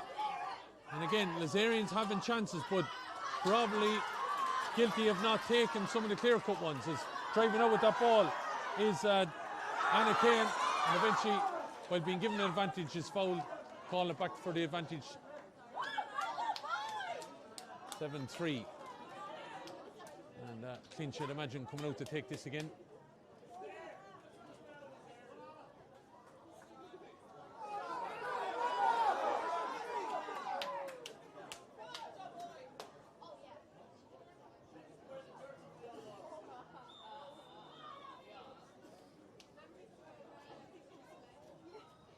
Maeve's management urging her to have a knock at this and urging the forwards to get in. This could drop in around the house, as we said about that bit of surface in there, but she elects to go with a wide ball out towards one of the runners on the far side, but it looks like it's going to be a foul on Sasha O'Keefe there. I think her hurl was pulled, and a wasted opportunity maybe from a St. Peter's Dunboyne point of view.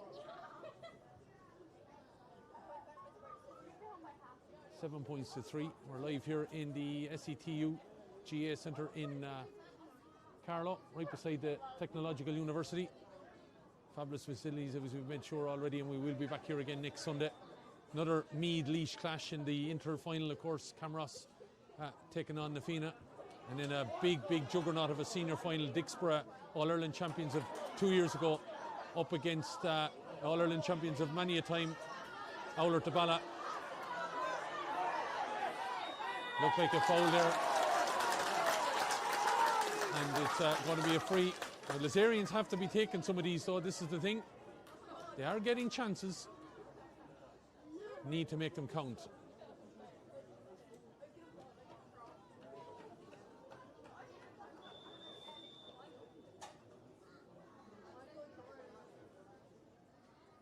As we head towards half-time now, important to be staying in this game.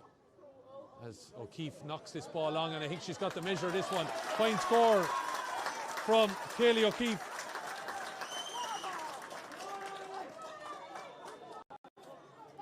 So after missing an easier one, puts the long one over the bar, 7-4. It's a one-score game as the puck out comes, and again, Lazarians are underneath this. Got to be close to the line here.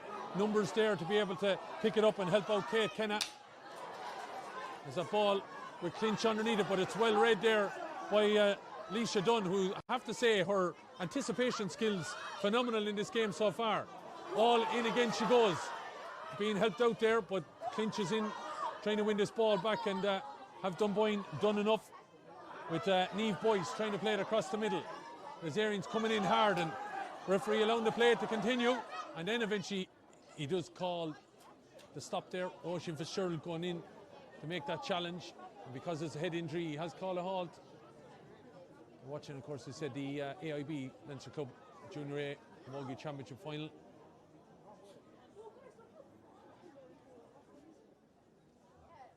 Seven points to 4. And interesting to see now what decision is made here. Water being gotten on. Players said it's been hectic going here. This stage in the first game, it was practically over, and you could tell that the title was already on the way to Louth, but still very much in the hunt here are Lazarians. Here come St. Peter's Dunboyne, strong run. And again, Shane Foley is definitely on the ball here today with regards to steps. Niamh O'Connor being judged again to overplay the ball, and that's a couple of times now he has caught her in particular.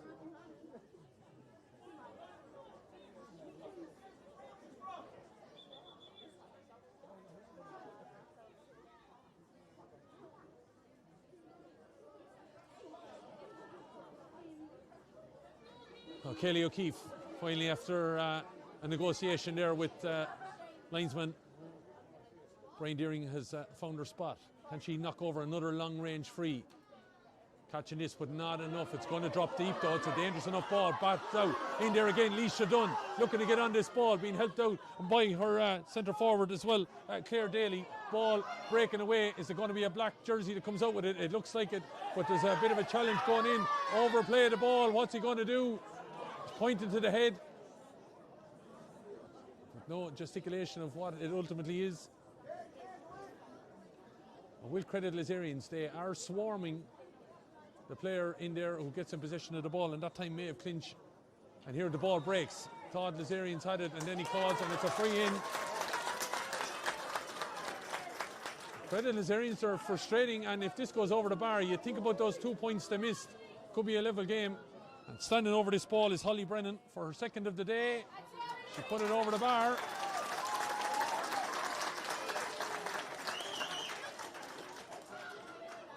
So she wipes out memories of that miss in front of the goal about 20 odd minutes ago, and that narrows the gap here. So maybe it's not going to be going all one way as St. Lazarians try to get on the ball now. They're the ones in the bit of an ascendancy here. 7-5 they lead. Looking to get the ball forward. Referee and the linesman say a call can't be made. The fans are saying one way and the other. Brian Deering has told his fellow countyman that it's going to be a throw ball. So out it goes. And the Lazarians get in front and win that ball, and it's a good bit of play there from Kayla O'Mara. Really strong play from her. Playing a nice slinky ball up towards her full forward, Katie Dunnigan. Ball breaks on the ground. Dunnigan is trying to get in there, but this is the problem I find for Lazarians. They're playing it too much centrally, and that's suiting St. Peter's Dunboyne. Ball breaks out. Who's going to win it? Looks like one number 7 up against the other. Referee allows the play to go on. St. Peter's Dunboyne not happy with that. Bit of a loose pass though. Opportunity to drive forward here now for Anna Kane. She's done that a couple of times. Been tracked all the way. Will they be able an opportunity? Somehow she scoops that ball out. Here's an opportunity now. Might set it up for centre forward Laura Riley. Steps around the house. Flicks it one-handed. Across the goal and to the left and wide.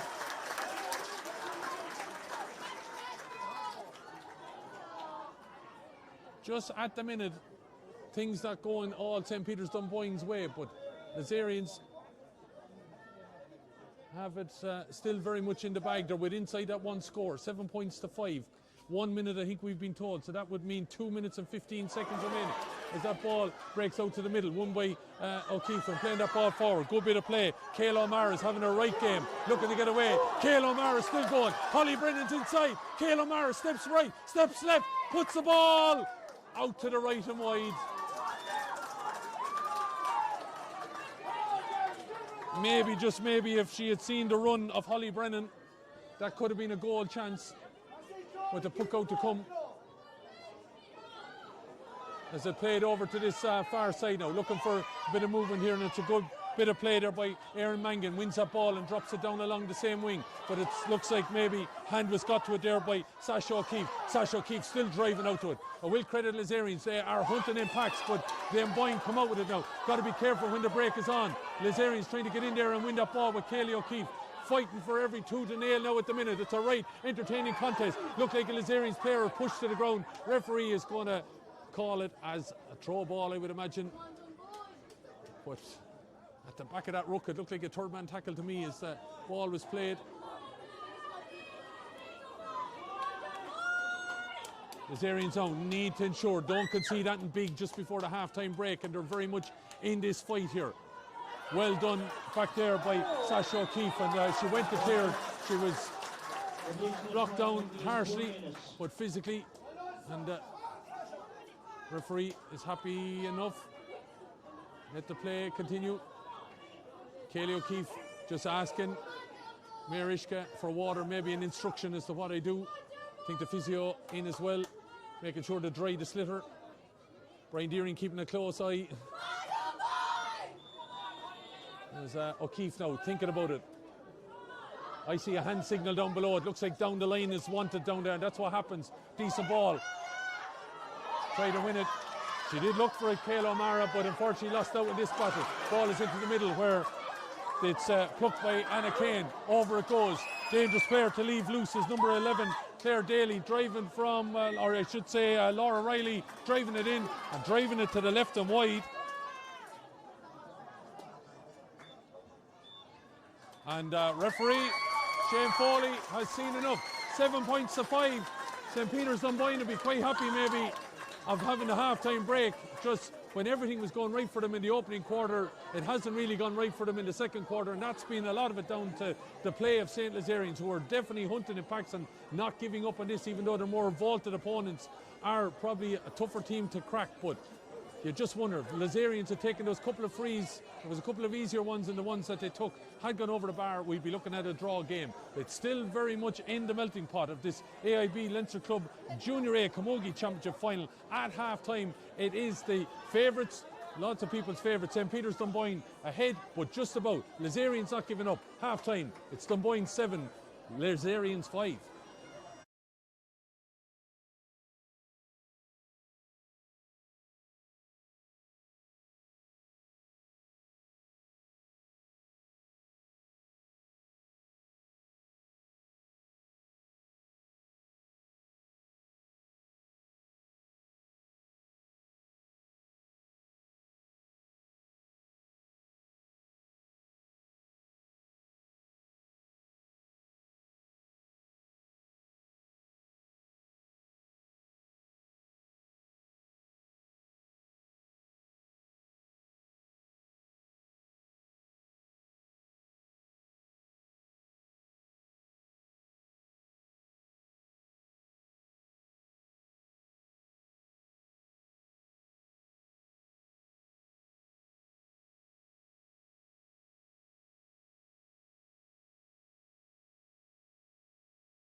And you're welcome back here to SETU and Carlow. 7 points to 5 at half-time. St. Peter's Dunboyne of Meath. They elected to stay out for the half-time break, whereas Lazarians went to the dressing room and eked every minute as they were entitled to out of it.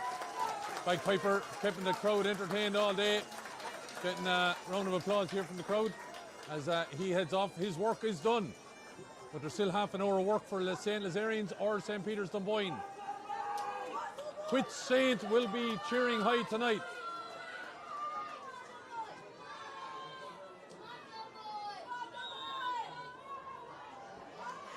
I'd imagine in the list of Saints, Peter is probably the one that has a bit more clout than Lazarian, but we'll wait and see how that ends out, because Lazarian's taking the fight here, and one girl that's leading away, Leisha Dunn, and she was in there again trying to disrupt matters. She's still in there, but ball has been turned over and it's on the way out. Next score could be an important element in this game. Driving forward with it is Roisin Fitzgerald. Loses that ball though, and St. Peter's Dunboyne trying to come out with it. As he said, a very experienced club, lots of girls with dual experience. And lots of their players, of course, with titles at Leinster and All-Ireland level with Meath at various age groups, including the lady that's standing over the ball now, Maeve Clinch.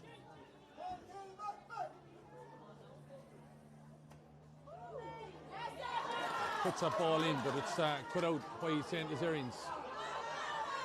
Clint's trying to get back into position as her teammate comes out with that ball there. Clodagh, big performance in that first half for St. Peter's Dunboyne, but she breaks that ball out over, and I have to say the volume of work being done by the St. Lazarians half forward line is phenomenal, definitely in the last 10-15 minutes.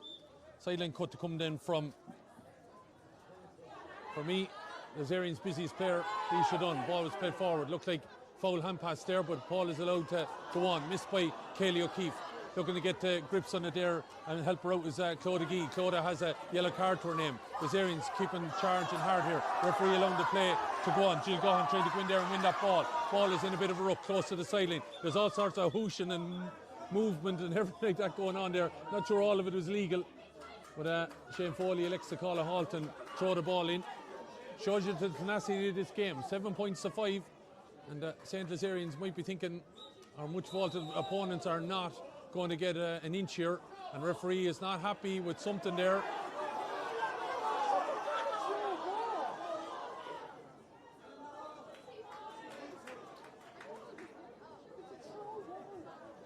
Oh, he's calling Kaylee O'Keefe on something, and it's a yellow card. Not sure what that was all about, but anyway, Kaylee O'Keefe along with Clodagh Gee are now with a yellow card, and that yellow card coming in the opening stage. It's dangerous ball in now. Someone's got to get a hand on it, and it's maybe going to fall for Ellen Burke, going to have a shot. It's kept in play by Grace Fox as she plays the ball over to the far side of the field, where Anna Kane trying to get on this ball. Anna's been very, very busy from a St. Peter's point of view. Ball played forward. She elects it, dropping it across here. And it's a shot coming in, and it's gone up and over the bar. I think it was Sinead Hackett in the end, was it? Got that ball over. Puck out to come then from Grace Fox. St. Lazarians management not overly happy with the referee there. Maybe decisions that he's made in the last couple of minutes. But, 8 points to 5. Back out now to that one-score game. Looks like a little nudge in the back over there, but referee allows the play, and then he maintains.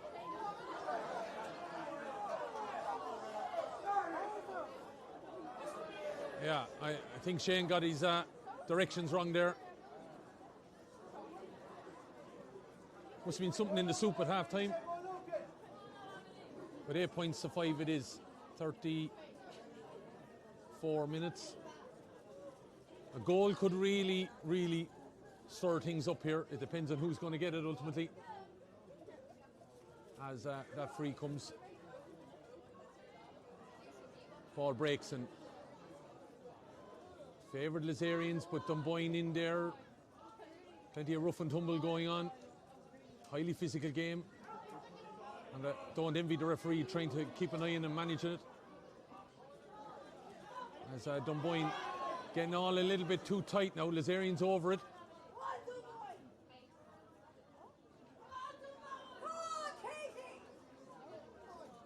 Fair play to anyone who can spot the players over that side of the field. Looks like rugby tackle in there in the middle of it. And Shane Foley elects to throw the ball in again. This has been a feature of the game now. It's been very stop-start. Momentum since about the 15th minute has struggled. There's that ball played forward, but it's well cut out by Kaylee O'Keefe, All-Ireland winner with Laois, playing this ball inside. Ball looking to get the stick there with Katie Dunnigan. Hasn't given up, but charged forward and has robbed of that ball by Clintz. Ball is played forward now for St. Peter's Dunboyne. 8-5. Driving on goes Sinead Hackett. Was delivered from Ellen Burke. Sinead Hackett driving this ball in. Grace Fox. Good grasp of the hand there. And intelligent ball out by Grace Fox, but ball is dropped by Roisin Fitzgerald, just inviting a little bit of trouble, but she gets out of it well. Plays an intelligent ball into the middle now. Lazarian's looking for a little bit of movement. Redirected, but it's not a great connection on it. Right down the middle again. Surely that was the message at half-time, to maybe keep it out of the traffic in the middle. Ball held up, looked like a pull back there on the number 5, Kate Kenna. Ball is still in the middle. Looks like Lazarian's trying to come out with it. Advantage being awarded to the Laois team. Ball played in behind now. Could be a ball. Lovely kill. Can be taken into control of here. Going to have a shot at the post from Holly Brennan. Dropping it in. Keeper bats it away. Dangerous ball. Trying to get there. It's Lazarians that have control of it. Ball is played back inside. But Clintz is back to be able to clear. Chance again. Race to the line here now. Ball is eventually out and it's going to be a Lazarian's ball, but that was a chance there for maybe Dunnigan. She did all the right things. But maybe, just maybe, there's a highlight there that Lazarians might have a bit of pace in the forwards that could expose that back line. Not a great cut from Leisha Dunn. Looked like a bit of a charge there, but the ref is happy to let the play continue as Sinead Hackett gets on this ball. Bit of spice in this game now. It's getting tetchy. See where that tetchiness ends up as Sasha O'Keefe gets on this ball. Has to head back towards her own goal to send it forward. Asking a lot of Kaylee O'Keefe, but she does very, very well. Kaylee O'Keefe showing maybe the prowess of an All-Ireland winner, but she's robbed of that ball. And it's a good bit of play there by St. Peter's number 12, Niamh O'Connor, dropping the ball in behind, but Grace Fox is there to be able to get that ball.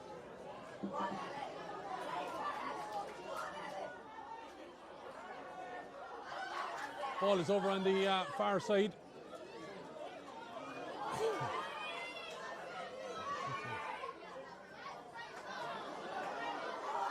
Down it goes the far end. Here's an opportunity maybe for Dunboyne, dropping this in and drop it over the bar. The ball is gone in and over the bar, and Dunboyne just extended out now a little bit.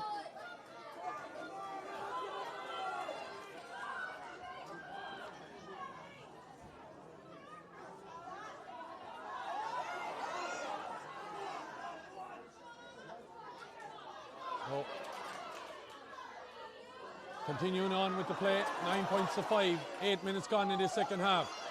Lazarians being urged on, so are St. Peter's Dunboyne. Something from Lazarians' point of view now maybe needs to happen. A score, a goal would be huge, a point is needed, I think. 7-5 at half time. They haven't scored 8 minutes into the second half. If they are to wrestle this title away, they need something to happen for them. Holly Brennan standing over this. As you said, a big scoring tally coming into these games. 4th free opportunity, she scored 2. Dropping this ball in though, and it might break away, and it does. Trying to react to it is Dunnigan. Turns her back around, coming over her left side, thinking about it, having a shot. Settles on it, dropping it in and dropping it over the bar. Katie Dunnigan. Fine bit of individual play, sets it up as a 1-score game again here. Lazarians keeping in touch, but probably need to be getting that a little bit closer if they are going to take this cup home. As that ball goes over, they've given as much as St. Peter's Dunboyne, but just maybe shot selection on occasion has let them down. Ball lost there by Clintz, and it's picked up by Claire Daly. I think she had it, now it's won back again. Inside it goes. Is that Dunnigan again trying to get in, and she's won it free. And Katie Dunnigan has really opened up in these last few minutes, become a very important player out there for St. Lazarians, as Holly Brennan stands over this free. 9-6, chance to make it 9-7. For Lazarians, the scoreboard has got to keep ticking. Dunboyne are in control, and they look like they're going to make a change. St. Peter's Dunboyne as Holly Brennan comes up to this. Oh, it's a low one. Ball is batted away. Dunnigan missed the first one. Second opportunity, looking to have a shot, and she puts it over the bar. Katie Dunnigan.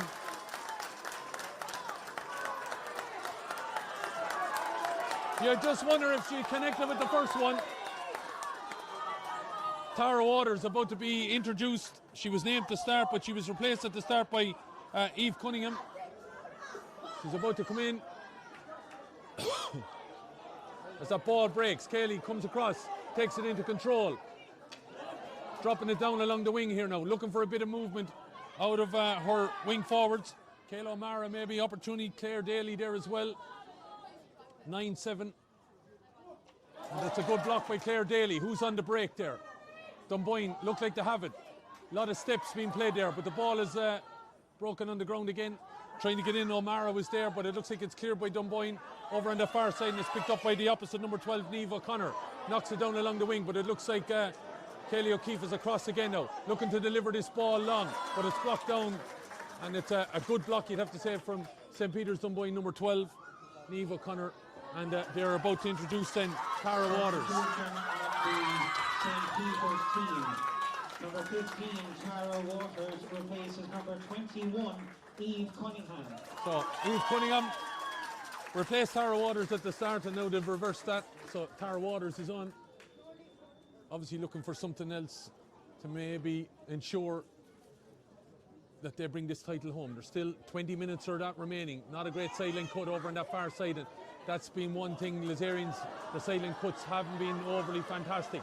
As that ball played forward, and it's a good rob there. Shane Foley is quite happy with it. The St. Peter's Dunboyne crowd and management not overly happy with it, but ball has been given away. Dunboyne trying to get forward, diving in on that ball was Roisin Fitzgerald, but it's gone all the way forward now. Opportunity inside for Amy O'Hara. It looks like her heels were clipped there, and it's going to be a free in.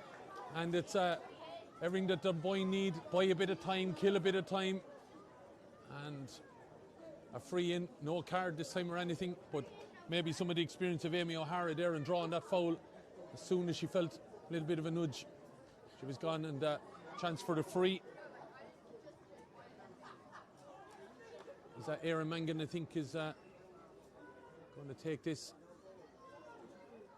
out to the 20-metre line. She's brought it in a couple of feet as well, giving herself a better angle. And this should be a tap over. It's the ball over the bar. Point for Dunboyne. Stretches out to that one-score game again. Erin Mangan with that free.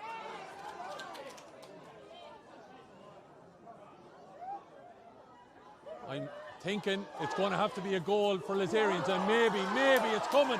Dunnigan trying to get forward. Looked like she had a touch on it, but it's a slide in there from Silent. No foul committed. Looked like it was good full back play to me, I have to say, as that ball breaks on the far side again for Lazarians, trying to drive forward, knocking it in towards the goal mouth, but that's a let-off opportunity. It's gone out to the right and wide. Chance gone a biggin, but maybe might have been more intelligent to recycle it. 10 points to 7. Game probably tighter than a lot of people expected. Ball doesn't go really great from St. Peter's Dunboyne, but it's a loss of the hurley there at the wrong time for Leisha Dunn, and it allows St. Peter's Dunboyne to be able to come out with it. Ellen Burke delivering it long, looking for a bit of movement inside their full forward line. Coming across to try and win that ball, Rachel Cass. Ball is on the deck, and it's Dunboyne. Look like they're going to get it in hand, but back there trying to break it out is Kaylee O'Keefe, showing why she's an All-Ireland winner, driving a long ball. Leisha Dunn looking to come on to this now. Clint's trying to get in there and disrupt her. It's Leisha Dunn looking around for a bit of movement in Primrose and Blue. Ball is played across. It's a dangerous enough ball, but Dunboyne are able to clear. But it's a loose ball, but it's out of trouble. Roisin Fitzgerald, I think it is. The lights now just catching my eye a little bit. It looks like playing that ball in. Not a great ball, but it might work out. Dunnigan, look at the spin again. She's been a star player, popping the ball inside. Looks like it's batted out. Lazarians need to take one of these opportunities that are getting in there. Kayla O'Mara in there as well. It's backed out. Could be an opportunity still there. Who's going to come out with it? And it looks like it is the full back eventually that clears the signing, but it's picked up, nearly picked up by Lazarians, and eventually going to be cleared by their number 13, Erin Mangan for St. Peter's Dunboyne. 10 points to 7. We're reaching the quarter hour mark, and still very little to choose between these teams. Peter's Dunboyne have scored 3 in the second half. Lazarians have scored 2. Ball is driven across. Both players lose it in the light. Who's picked it up? And it is the number 15 that's not long on, Tara Waters. Back it goes. Dunboyne getting the shot in. Is it going to drop in? No. Grace Fox left it behind her a little bit, but she's got it. Second time of asking. Time to pick out the pass. Goes long with it. Looking for Leisha Dunn. Oh, right. Dunt into the back. Referee, she's nothing wrong with it. Play goes on. Leisha Dunn, I have to say that challenge looked overly physical to me. But Ellie McGovern gets away with that one as the ball breaks, and it's Lazarians that are all over it. Dunn trying to get on it, but she loses her hurl. In fairness, was able to kick it forward and be able to get her hurley back up into her hand and then turn and deliver it long into the middle. But it's going to be Niamh O'Connor. Niamh O'Connor's been under a lot of long ball there that's been cleared. Sinead Hackett has players inside her, including Ellen Burke, but she looks like she's going to go most of the way. But it's Kayla O'Keefe, knocks that ball down. Then the Dunboyne player dives on top of it. Play is allowed to continue, and it is Lazarians to come out with it. Leisha Dunn went to clear it, but it's blocked down. Has to take it out of trouble, and she's still going, Leisha Dunn. Been tracked all the way. Look to take it into play. But it looks like Anna Kane gets in there and disrupts that matters. You're watching the AIB Leinster Club Junior A Camogie Championship final between St. Peter's Dunboyne and St. Lazarians of Abbey Leaks. Meath versus Laois, 10 points to 7. Still all to play for here. Lazarians, number 19, Cara Concannon replaces number 8, Roisin Fitzgerald.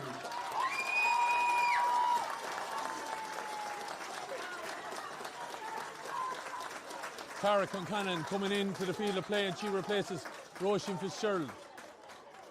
Could we see a change in tactic? I'm sure the St. Lazarians management are thinking we're going to have to find a goal in the next couple of minutes. Ball played long, taken in there and taken well by Laura Riley. Riley settled on it, playing the ball, it's a miss hit, could work out for them. It looks like it was half cleared. Eventually getting in on it, Sasha O'Keefe, but she hasn't done enough to disrupt the opportunity driving forward. Erin Mangan dropping it in and dropping it over the bar.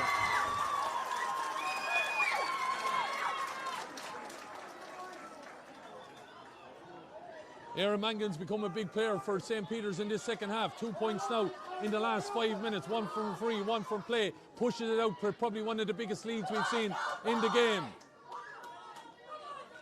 St. Peter's Dunboyne then trying to grip onto the handle of the trophy. Can it be wrestled away from them?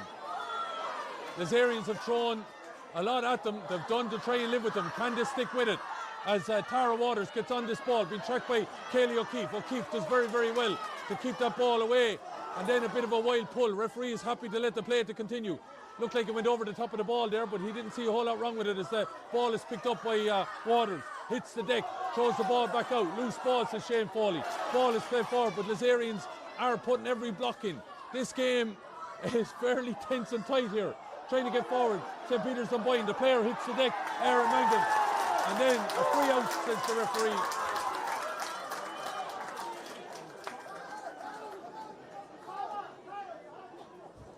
Dunboyne management looking for a free there, but didn't see a whole lot.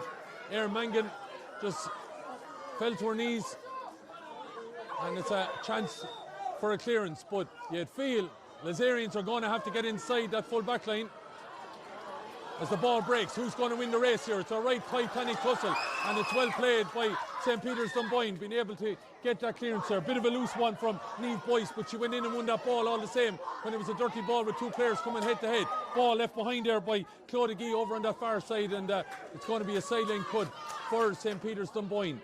Just at key moments, Lazarians have been a little bit guilty of poor clearance or a poor selection on occasion, but 11 points to 7, they're still very much in this game with the guts of 10 minutes remaining and probably a little bit more. You are watching the AIB Leinster Club Junior A Camogie Championship final between St. Peter's Dunboyne of Meath and St. Lazarians Abbey Leaks of Laois. Both teams looking to win first ever Leinster title. Of course, last year we had Meath opposition. Navan O'Mahony's in the final. It didn't go well for them that day. Knockananna came away with the title. But who is going to win here today? Will it be going to Meath? Will it be going to Laois? There's still opportunity, but the block down. I have to say again, St. Peter's Dunboyne in the middle of the field. Some of the blocks have been tremendous as that ball is tapped down there by Ellie McGovern. Picked up, Clint's looking to come out with it, but she's knocked away from her from behind by Dunnigan. Looking to get inside now. Ball is played forward, batted away again. Thou shall not pass. Who's going to pass inside? Opportunity might create itself here for Abbey Leaks' opportunity, but it's robbed there well.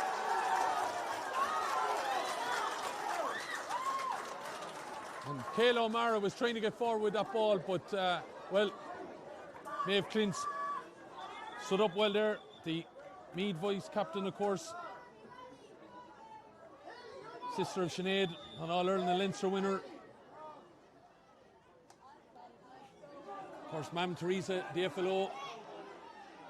Plenty of family connection within the Dunboy setup. And they, at the moment, are in the favoured position. Lazarians of Abbey Leaks not giving up though, as this ball from Clodagee played into the middle. Trying to tussle for it there. Katie Doyle and her direct marker, Niamh Boyce. Ball is still in the middle, but it's taken on there. There's a Katie Kenna looking in here. This is the danger player. I think if she gets it in her hand, Dunnigan, she could cause a bit of problems. She's still fighting for that ball with two Meath players down there in Sinan and Clintz. And it's on the 20-metre line. Shane Foley, Alexi's going to throw the ball in as St. Lazarians get ready to bring in, it looks like Alison Kenna.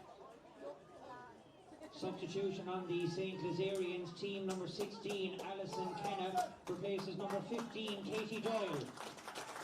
Katie Doyle called ashore. And could Alison Kenna be a match winner? Heavily strapped around that left thigh, maybe. She would have been someone considered for a start, but she's going to give 9-10 minutes here. And Shane Foley gets ready to throw this ball in. Don't forget, next weekend we're back here again in SETU for the intermediate final between Camross and Nafina, and the senior final that will be between Owler Tabala and Dixborough. Both promise to be entertaining encounters.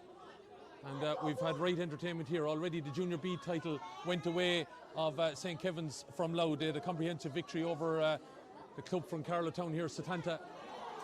But the next couple of minutes will be vital, I think. Leisha Dunn looking to pop a ball inside now. The sub that's just on, did she get a touch on it? No, but the block down has come. Looks like it is Dervla Curran is trying to win that ball, but the Lazarians have it back. Ball and opportunity, looking to step inside, pull of the jersey, advantage being played. Ball is going to be called back, I'd imagine.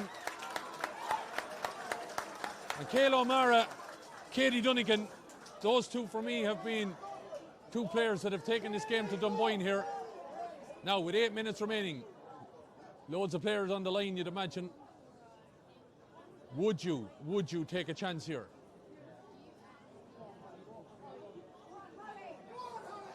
Seven minutes to go. Leinster final. Shot from Brennan. What a goal! Holly Brennan.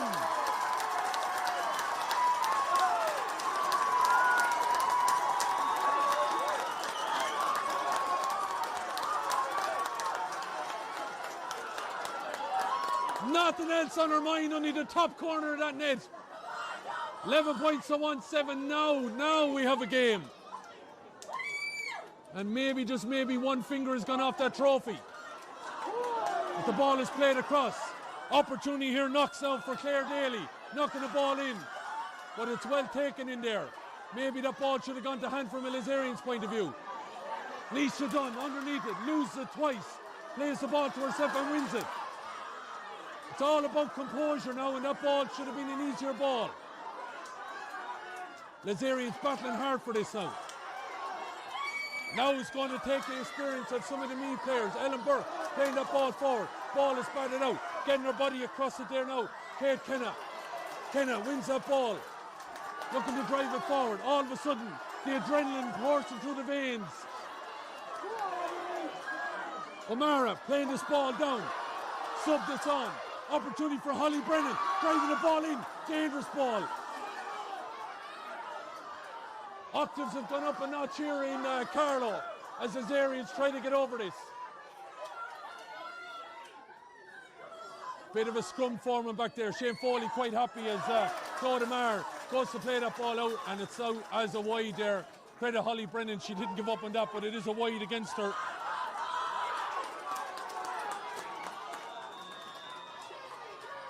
The next 5 minutes, where will it end?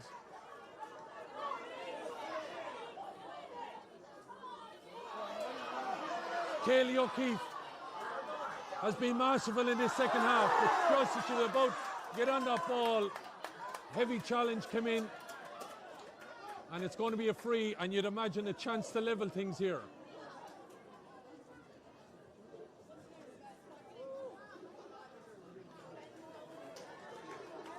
And a yellow card for one of Dunboyne's star players, Anna Kane.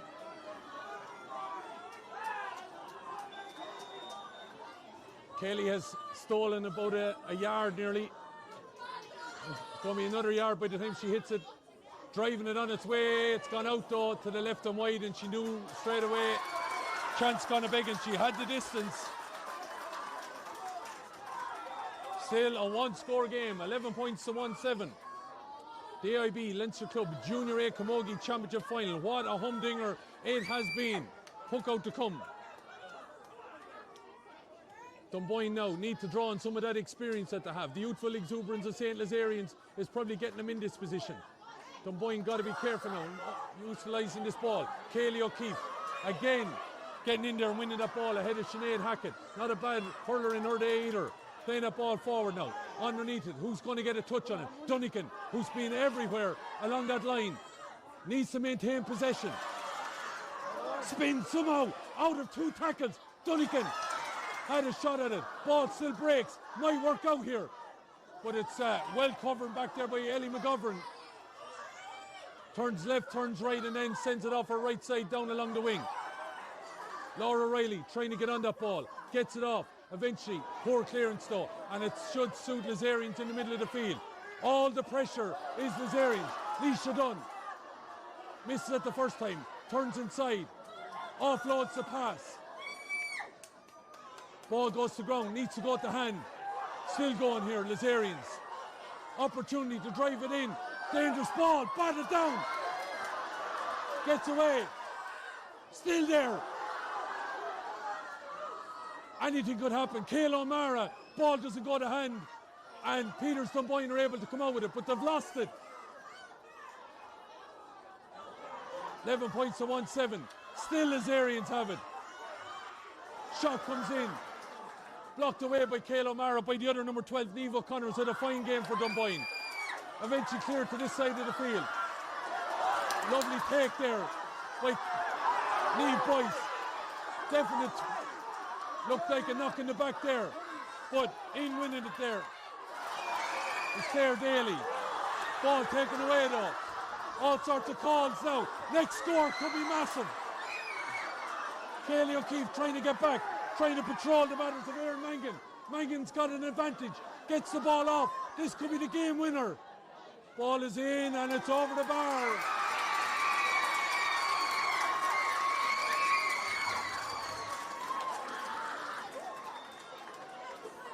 Ball put over the bar by Laura Riley. What a big game she's had for Dunboyne. Leisha Dunn on the far side of the field now. Taking it along, in towards the goal mouth. Who's underneath it? Might work out for Brennan here. The goal scorer, looking to turn inside. Holly Brennan, over the bar.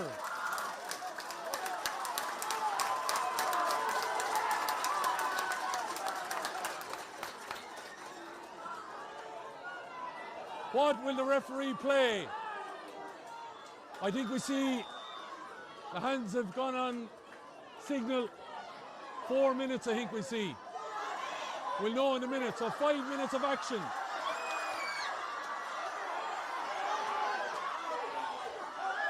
Ball is on the ground. Lazarians fighting every bit away.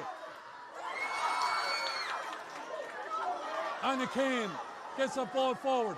Backs the goal now. Racing back towards your own goal. Not a handy one for Emma Cass. Taken inside there by Amy O'Hara. Gained this ball. Player trying to get out with it.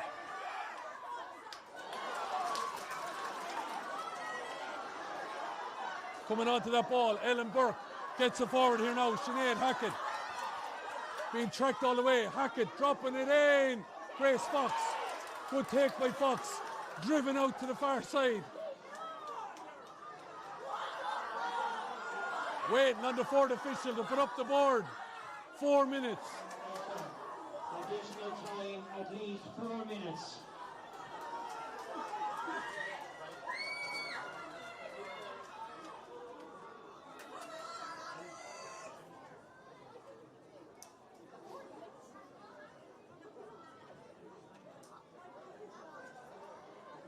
This game still very much in the melting pot. We're now in that additional time. Clock in the stadium won't be able to tell us a whole lot. It stops at 30, but we are 4 minutes of additional time, and we're just in that now. Where will this cup end up? Down the wing back position it goes, but it's well read there by Siobhan Synan, but a loose ball. Trying to get it forward. The blocking and hooking has been phenomenal from both sides. Leisha Dunn getting this ball, giving it off. Eventually the pass. Dunnigan could be the star player still. Has been huge in the second half. Chance to level the game. Ball is dropping in. The hand is going up. It's gone to the right and wide.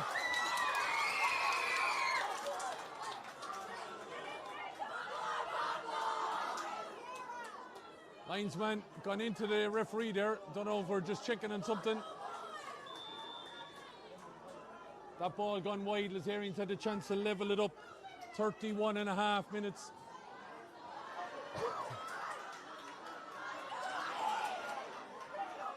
Ball up along the far side. 12 points to 1-8. I'd say the referee is probably just checking, are we going to have extra time if this game ends up in a draw? Ball down the corner. Dangerous player. Ball is flighted in. Has it gone up this time? Lazarians who are taking their time. No! It's gone to the right and wide again.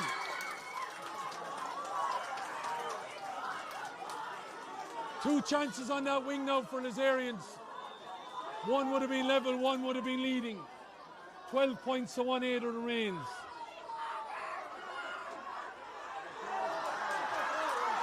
Lazarians trying to win this ball. They have done everything but lead in this game.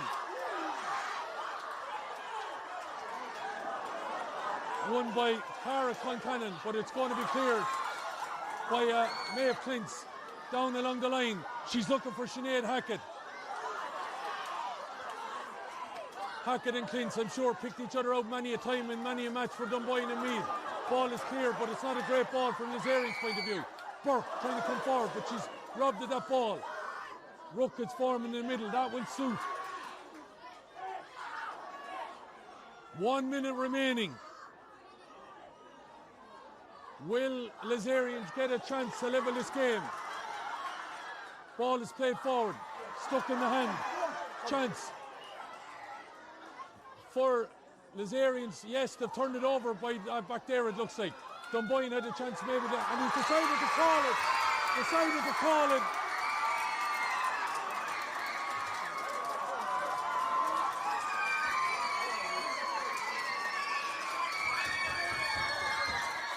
Points to 1-8.